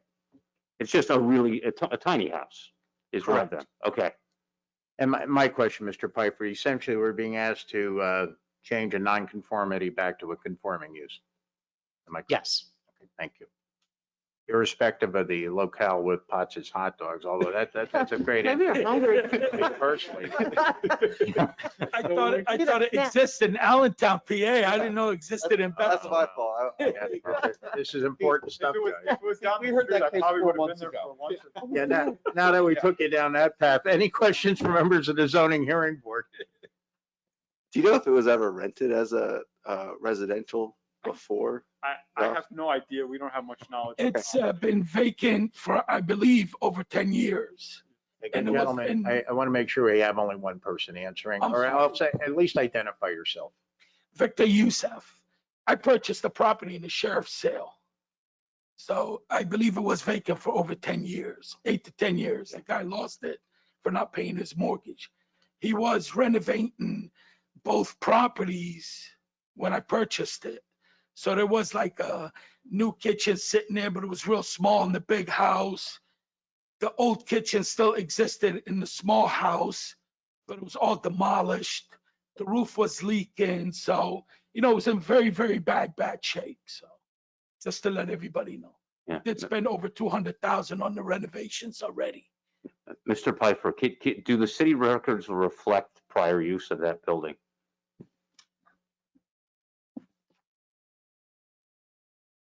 So when doing research on that property, working with Mr. Youssef, we did determine that at one point that building was built as a commercial office for the person that was living there. If memory serves me correctly, they might have been a plumbing outfit at one point, might have been something different than that. But yes, it was a commercial non-conforming, legally non-conforming at the time. Okay. I could answer that probably a little better if you don't mind. It was electric. The person that had purchased it was an electrician. Thank you. Sister Schnack, anything else? So the intent is to rent it separately from the big house? Yes. And then who gets the garage and who gets the surface lot? Well, I guess we could do it either way. The building, the smaller property could just take the garage and would have 2 off-street parking, and then the house could take the, yeah. All right, yeah. All right, I'm good. Yeah. Mr. Novotny? Well, to follow up Mr. Schneck's question, do you think it could operate as a Potts' hot dog place? You know what? If I would have known that, I would have probably turned it into a Potts hot dog or a pizza shop. In But other then you're words- gonna have too many vehicles in and out. I have no questions. My neighbors would kill me. They've been awesome to me. They Yeah. would kill me if they see me do that. Yeah, we're going down a real dangerous path with these hot dogs on the street. Ms. Lee, No questions. Mr. Shantz, don't ask about Potts' hot dogs, please. All right, how about Pete's hot dogs? Never mind. Pizza hot dogs. No questions. But I just want to add one more thing too. We do have separate water sewer run brand new from the street to each property. So just so. All right, thank you. I actually have no questions. Mr. Shantz? No more. They answered my questions. All right, at this point, if there are any members of the audience with us virtually who wish to ask questions only, at this time, would you please unmute your microphone and identify yourself? Hello, my name is Denise Lopez. I'm a resident on Elliott Avenue, and I do have some questions. Go ahead. Okay. Well, first I want to say that actually the property is beautiful and the improvements that have been done are amazing. And, we're happy to see that the improvements in the neighborhood. But I am concerned as an owner of one of the properties on the street, what the renting both units out, what that will do to our property value. May I interrupt you a moment? Can you give us your Absolutely. I'm sorry, my what? your address? Yes, I'm 1424 Elliott. Okay, thank you. Go ahead. I'm sorry to interrupt you. No, that's okay. So that's one of my first concerns. We'll have 2 rentals with tenants turning, I'm assuming, every year in possibility. Okay, would one of you gentlemen want to Well, it address doesn't that? necessarily have to be a rental. It could be an owner that's going to buy the property and possibly maybe have parents live next door. It doesn't technically have to be a rental property. It's not getting split into 2 separate dwellings or anything. So I think it'll actually help the property value because it should appraise for a decent amount of money or renovated. Okay, because I wasn't clear on the application. I thought I saw subdivide. No. But again, I apologize. I'm not technical by any means. I'm just, asking questions. So it's not getting subdivided at all. It's still staying as one parcel. So the property value should actually stay maybe even higher than it is now. So that little building isn't going to be separate. So it's not like it'd be sold for a very low amount of money or anything. The whole entire parcel altogether would be sold. We're not subdividing it. Okay. If that helps answer your question and clarify things. Yes, that does. And as everybody said, the property has been vacant. I mean, I've lived here over 10 years, and I agree the property's been vacant. But is there a reason a small business hasn't been considered?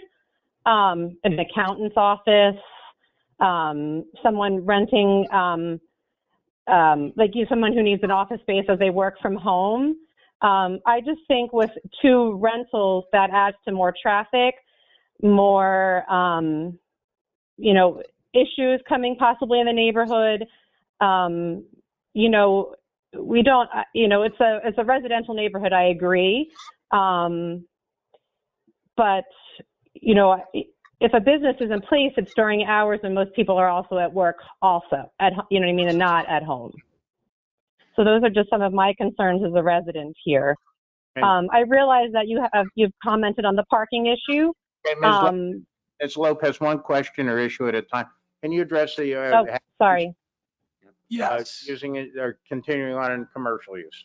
Victor Youssef.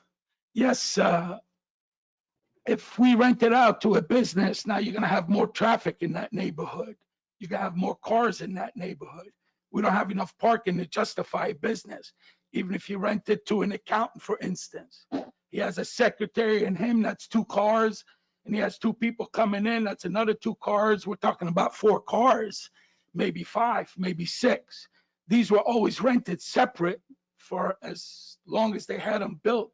It wasn't the owner using the next door as his business and him living next door. It was always rented separate. So I think if we keep it commercial, it's more economic for us to keep it commercial. We can make more money on the rents on commercial, but it's going to devastate the neighborhood a little bit more than what you're really thinking. Because now you can have 6, 7 cars parking there in and out all day. And what if the guy wants to work till 8, 9 at night? We can't stop him. So now you still got 6, 7 cars in there all day, all night, where if it's a 1-bedroom apartment, it's 1 person, it's 1 car. We have the place for them to park their car. It relieves a lot of pressure off of the residential neighborhood. Mr. Pfeiffer, could you confirm, would there be an hours restriction on the business? No. Okay, so Mr. Youssef is correct that theoretically a business tenant could work as long as he complied with the noise regulations. Correct. Okay. Okay. Ms. Lopez, I believe you had another question. Well, I do. I mean, and you actually raised another question. You've stated that we have the garage and parking in the back.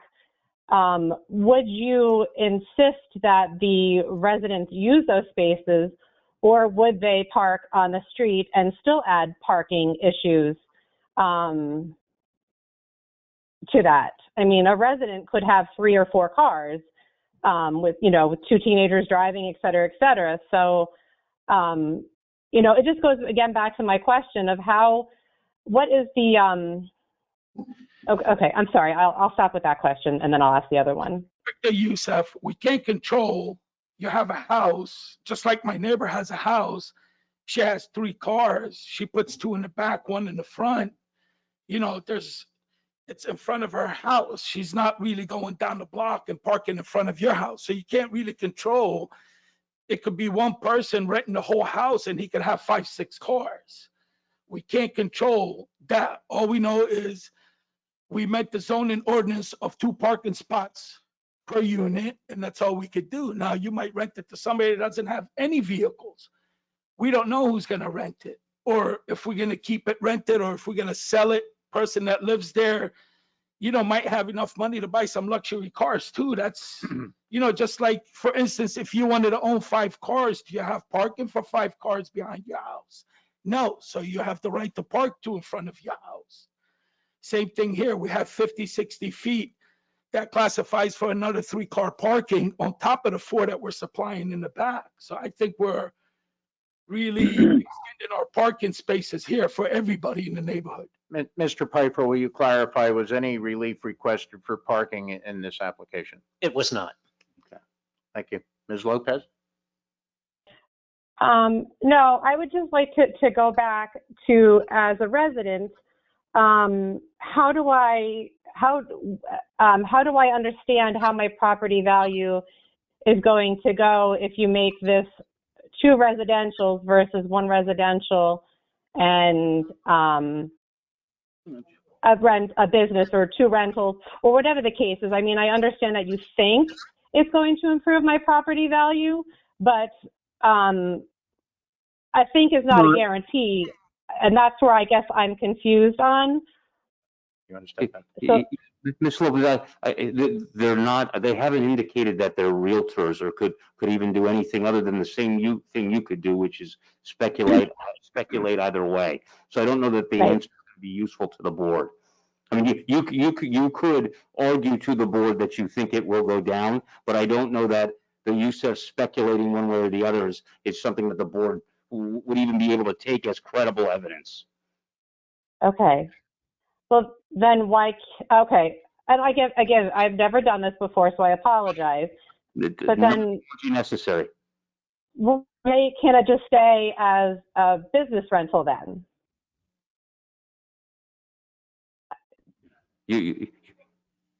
What is the Is that a question? Ms. Lopez, what is your question? My question is, I guess my question is what, I guess I'm just trying to understand why it can't stay as a business and a property at this time and see what happens. Why do we need to approve the zoning at this time? Is that a better way to phrase it? I'm sorry. Let us respond to you. Yeah, this is the board's attorney, Ms. Lopez. Yeah, I think they would be permitted, to my understanding, to continue to conduct a business use in that building, but it would be a use that is called non-conforming because a business use is not allowed.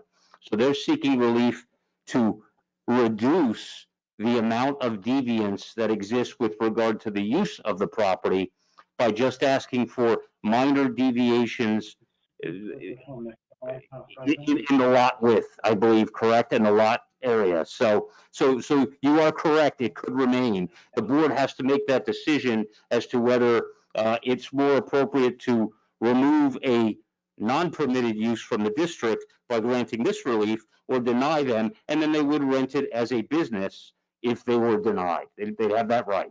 So I think it's their preference to choose how they want to go. The board just needs to rule whether they're at the legal standard for changing it. Okay, so then I guess I'm sorry. The issue is the non-conforming business use. When it was subdivided back in the time of that subdivision, somehow it had is it a variance maybe that made it non-conforming? No, it wouldn't be non-conforming if it was variance. It had to be created legally, but now because the zoning district in which I'm guessing you're located, and the same as the Youssef property, according to the zoning officer, no longer does it allow any business use, Craig? Okay, right, because we are strictly a residential neighborhood. There are no businesses unless somebody was running a tax business out of their home office or something. Ms. Lopez, you're going to have to stop and let us respond. Let our Oh, zoning, I'm sorry. That was a question to that response. I apologize. I didn't mean to cut somebody off. I promise you, we're going to ask all of your questions, or we'll answer them all. Mr. Pfeiffer. The two permitted commercial uses within a residential district include a bed and breakfast, inn, and a funeral home. Which this was not. This was a business office. Correct. Okay, right. So this is not a permitted use. Correct. All right, Ms. Lopez. I forgot my question. I'm sorry. No problem. Good. Do you want a moment, or should I see if there's anyone else with a question? No, you may see if there's anyone else with a question. Right. Is there anyone else attending the hearing virtually who wishes to ask a question? If so, would you please unmute your microphone and identify yourself?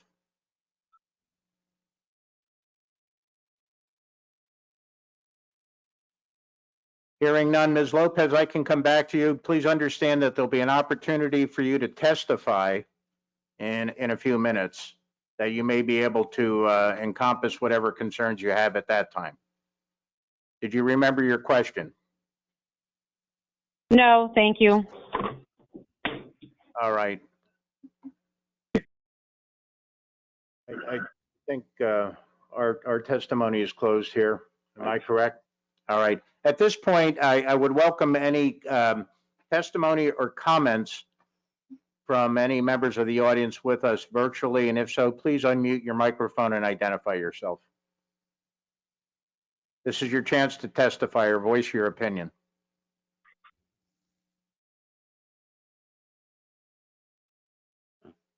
No one? Ms. Lopez? Yes, this is Ms. Lopez.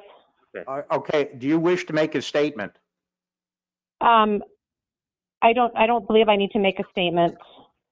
Okay. All right. Thank you. Is there anyone I don't else? know. Is there an impact? I'm sorry. Is there an impact on me making a statement or not? Or is just asking questions acceptable?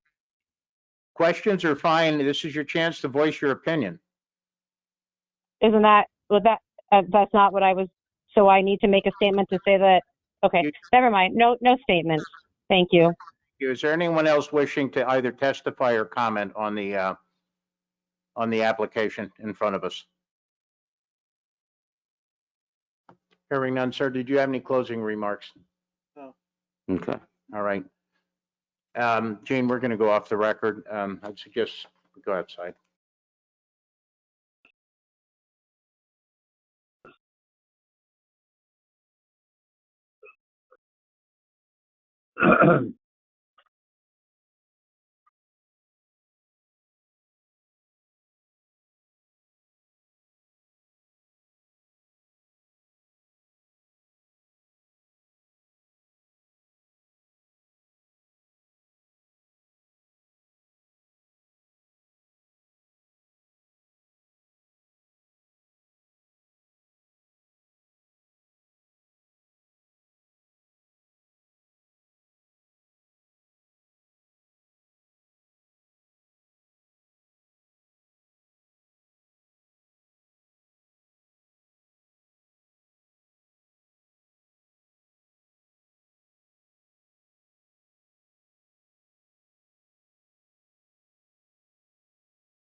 Go back on the record. Mr. Chairman, I would like to make a motion to approve the appeal of 1501 Elliott Avenue, the USOFs, to convert the detached structure into 2 dwellings, subject to the condition that it remain as 1 deed, 1 lot, and in which case, if at any time they were going to subdivide, they have to come back before us. Do you have a second? to the I'll motion? second. Mr. Schneck, Yes. Mr. Novatnik, Yes. Ms. Lee, Yes. Mr. Shantz, Yes. Mr. Fitzpatrick. Yes. Your appeal's been granted. I might encourage you to realize you need the written opinion from us, and there's a 30-day window there where an appeal can be lodged, but whatever, good luck with the. We understand. Thank you very, Thank very you. much. Thank you. You guys have a good night. Good night. Really appreciate your time. Thanks. And stay dry when you leave. Craig, is the next appeal being done? Be well. Thank you. Yep, my pleasure. Thank you. Talk to you soon. Craig, Yes, is the next appeal being done virtually or? yes. Yeah, Okay. okay, thank you. All right, the next appeal is that of 455 Barclay Drive, and an appeal of Terry Capuano. Good evening, and thank you for allowing us to come to the zoning board meeting. Appreciate your time. All right, Ms. Capuano, and anyone interested in this hearing, I'm going to ask you to raise your right hand to be sworn in. You swear by mighty God, the searcher of all hearts, that the testimony that you shall give in this proceeding should be the truth, the whole truth, and nothing but the truth. And as you shall answer to God at the last great day. Do you so swear? I do. I do. Thank you. Ms. Capuano, can you tell us when the property was posted? It was posted, actually, Mike, can you? Yep, yeah, the property was posted March 17th. Can I have your name, please? My name is Michael Dimitrovitz, Can you spell your last name? DOMITROVITS.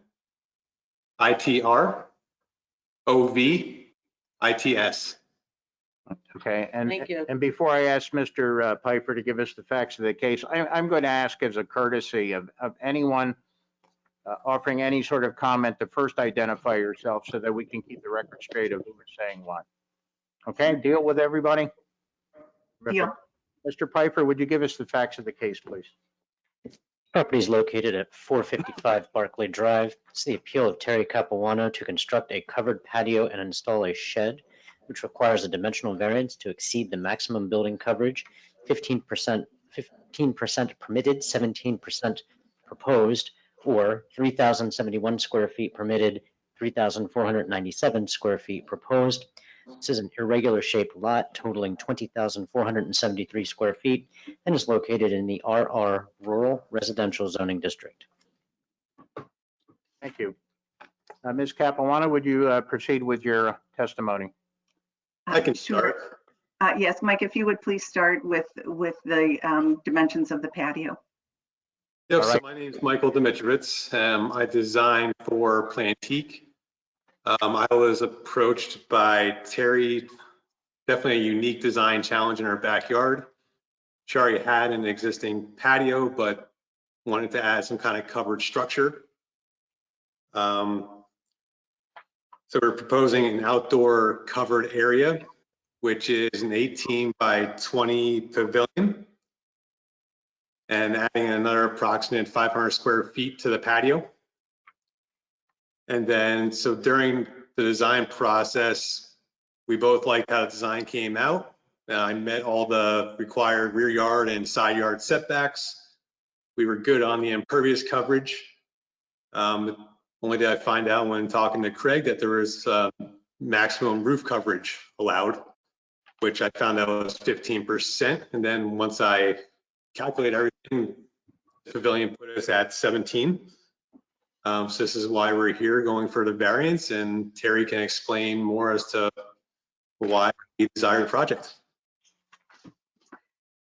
So I asked Mike to design for us a covered patio that would provide a stationary structure and a large shaded area for us to enjoy the outside of our home.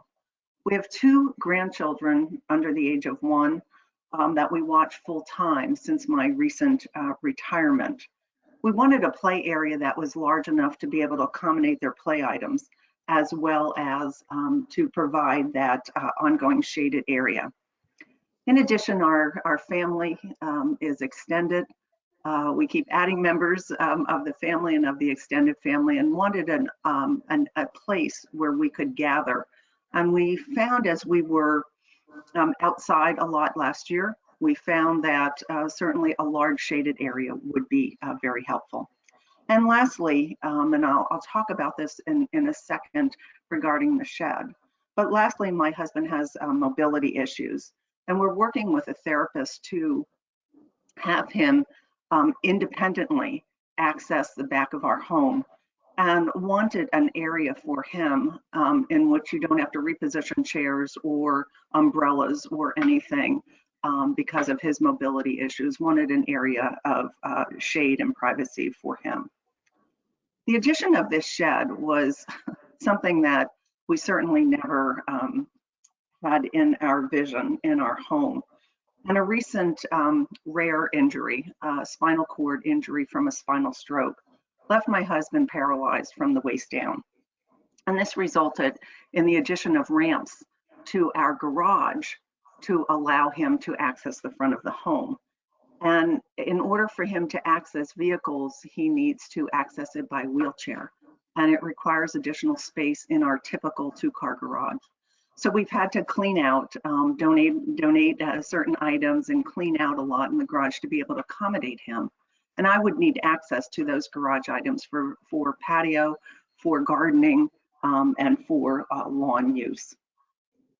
We are lifetime members of the Bethlehem community. We have lived in this house for, we'll be going on 34 years. We are the original owners to this home. We love our area. We love our home. We love the neighborhood. We love the property. And we really appreciate your consideration of the needs of our family to provide this additional square footage of patio as well as shed space. Thank you. Thank you very much. Attorney Schock, is there anything you wanted to do to lay the groundwork on our record? Not at this time. Okay. At which time I would offer the members of the zoning hearing board an opportunity to ask questions. Mr. Schneck. Sure, the only thing that I would ask is the shed and covered patio something that would likely be seen in your neighbors' yards as well? Similar construction and design? No, absolutely. There's many people in our neighborhood with covered property, covered patios and sheds. That's all I had. Okay, thank you. Mr. Novotny? Just glancing at the drawing that was provided, I see the blocked out for the covered patio. I'm just wondering, is the shed incorporated with that, or is it going to be at another spot? Oh, it's in the back. The shed's going to be detached, and it's at the rear of the property. I got you, yes. All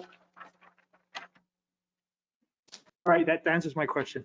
Thank you. Thank you. I have no questions. And Mr. Shantz? One very important one. Can I go out for some Potts hot dogs? That sounds good. No You question. can come to our patio to enjoy them. Okay, thank you. No question.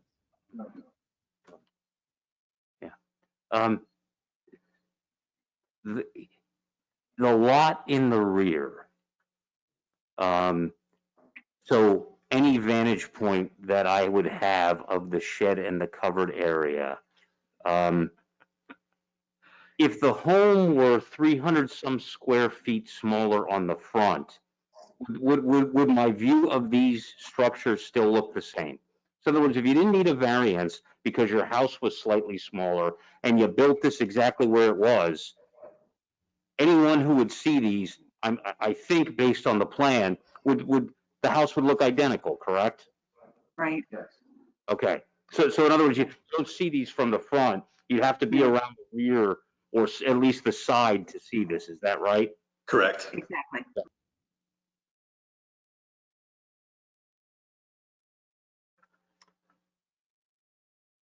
How did you come up with the size of the shed?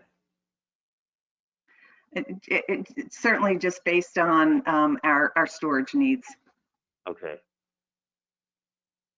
Yeah, and the shed that's actually going to be installed is actually going to be a 10 by 14, not a 16 by 12. That's what we sell. So actually it is a bit smaller than what's pictured on the design. Thanks for that clarification. I do have one question. Let Attorney Shadid. I was going to say, so Mr. Pfeiffer, you have right now that they need 328. I guess based upon that, they need 328 minus 52 or 176, 276. Is that correct? Give me a second to do the Sure. math. It's Just give us the new percentage then after that and make sure my subtraction was correct.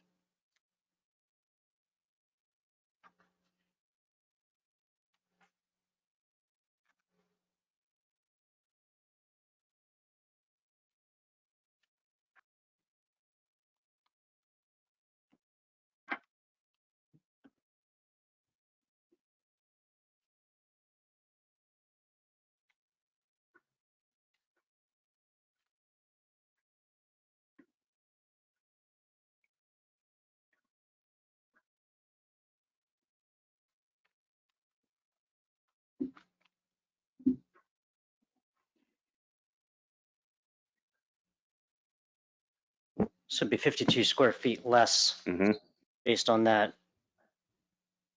which would be 3,445 proposed. Right. So if it's 3,497. Right. Minus 52. Yeah. Yeah. So minus the permitted. Right. So it will be, so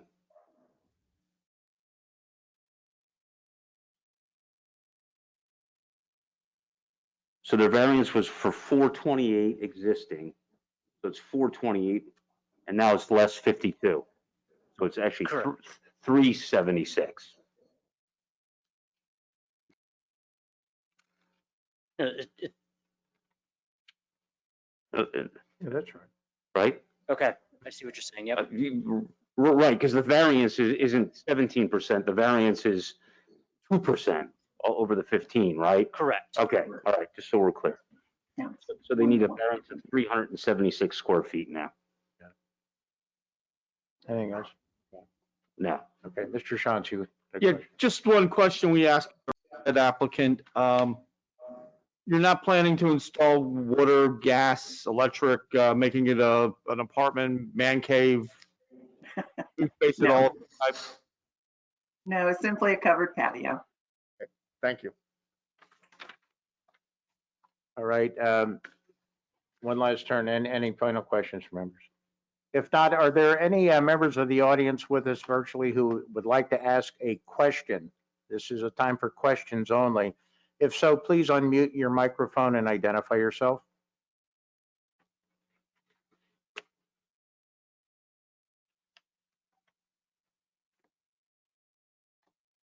Hearing none, I would make the same offer for any members of the audience for either comment or testimony. If so, please unmute your microphone and identify yourself.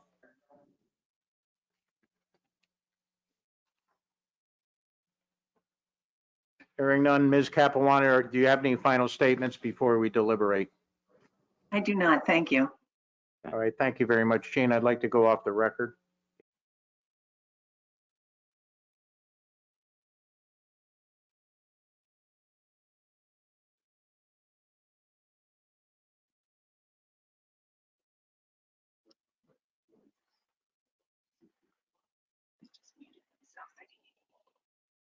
An important point. There was a comment offered via email, and would you care to read the comment? Yeah, so Mr. Pfeiffer, because of COVID, the advertisement does provide that someone can submit an email comment by a certain time. Is that correct? That is correct. Okay, and did you receive one such comment? I did. Could you tell us the name and address of the person submitting it and read that comment so that the applicant can respond if they so choose?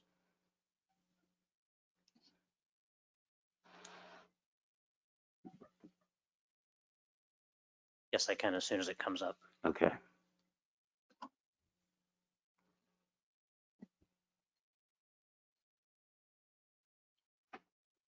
Comment was sent from a cell phone, and it says there are concerns of size of a new structure and the location of the shed. The structure should not exceed the permitted square footage. Okay. And do you have the name or address of that person? Mary Ann. They may be on the Oh, are they? virtual platform. Okay.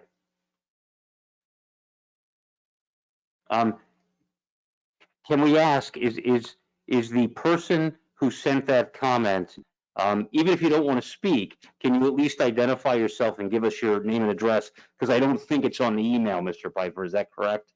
It's not a name as the email. The first one is MABLUE at AOL, and the other one is BARTEK515 at AOL. Okay.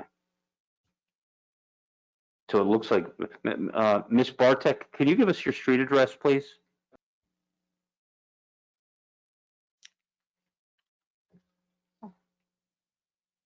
Can you unmute your microphone, please?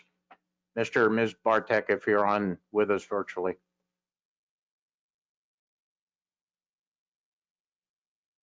Seeing no response. Okay. All right. Ms. Capuano, you may respond. You don't have to. It's your choice.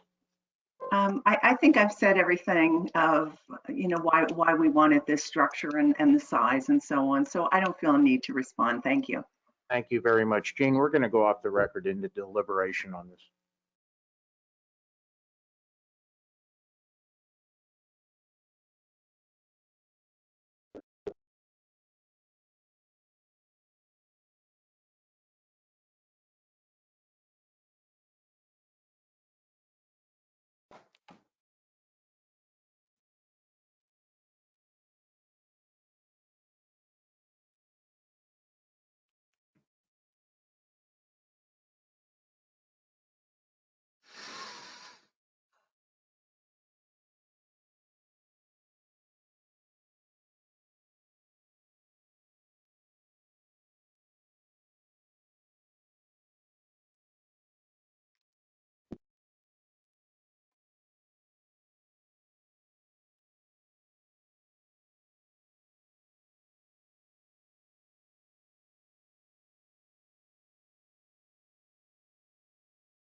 Going back on the record, please.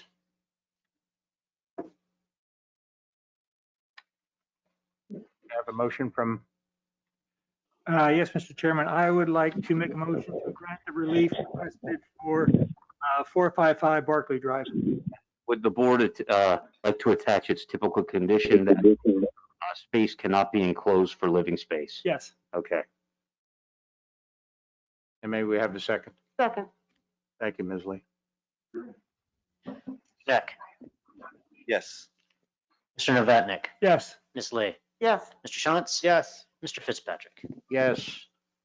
Ms. Capuano, your appeal has been approved. I would suggest that you wait for the written decision, just in case an appeal would be filed, and stay in close contact with the appropriate parties at the City of Bethlehem. But good luck with the project. Good. Thank you very much. Thank you. Appreciate your time. Thank you, everybody. And seeing no other business before the zoning hearing board tonight, this meeting is adjourned.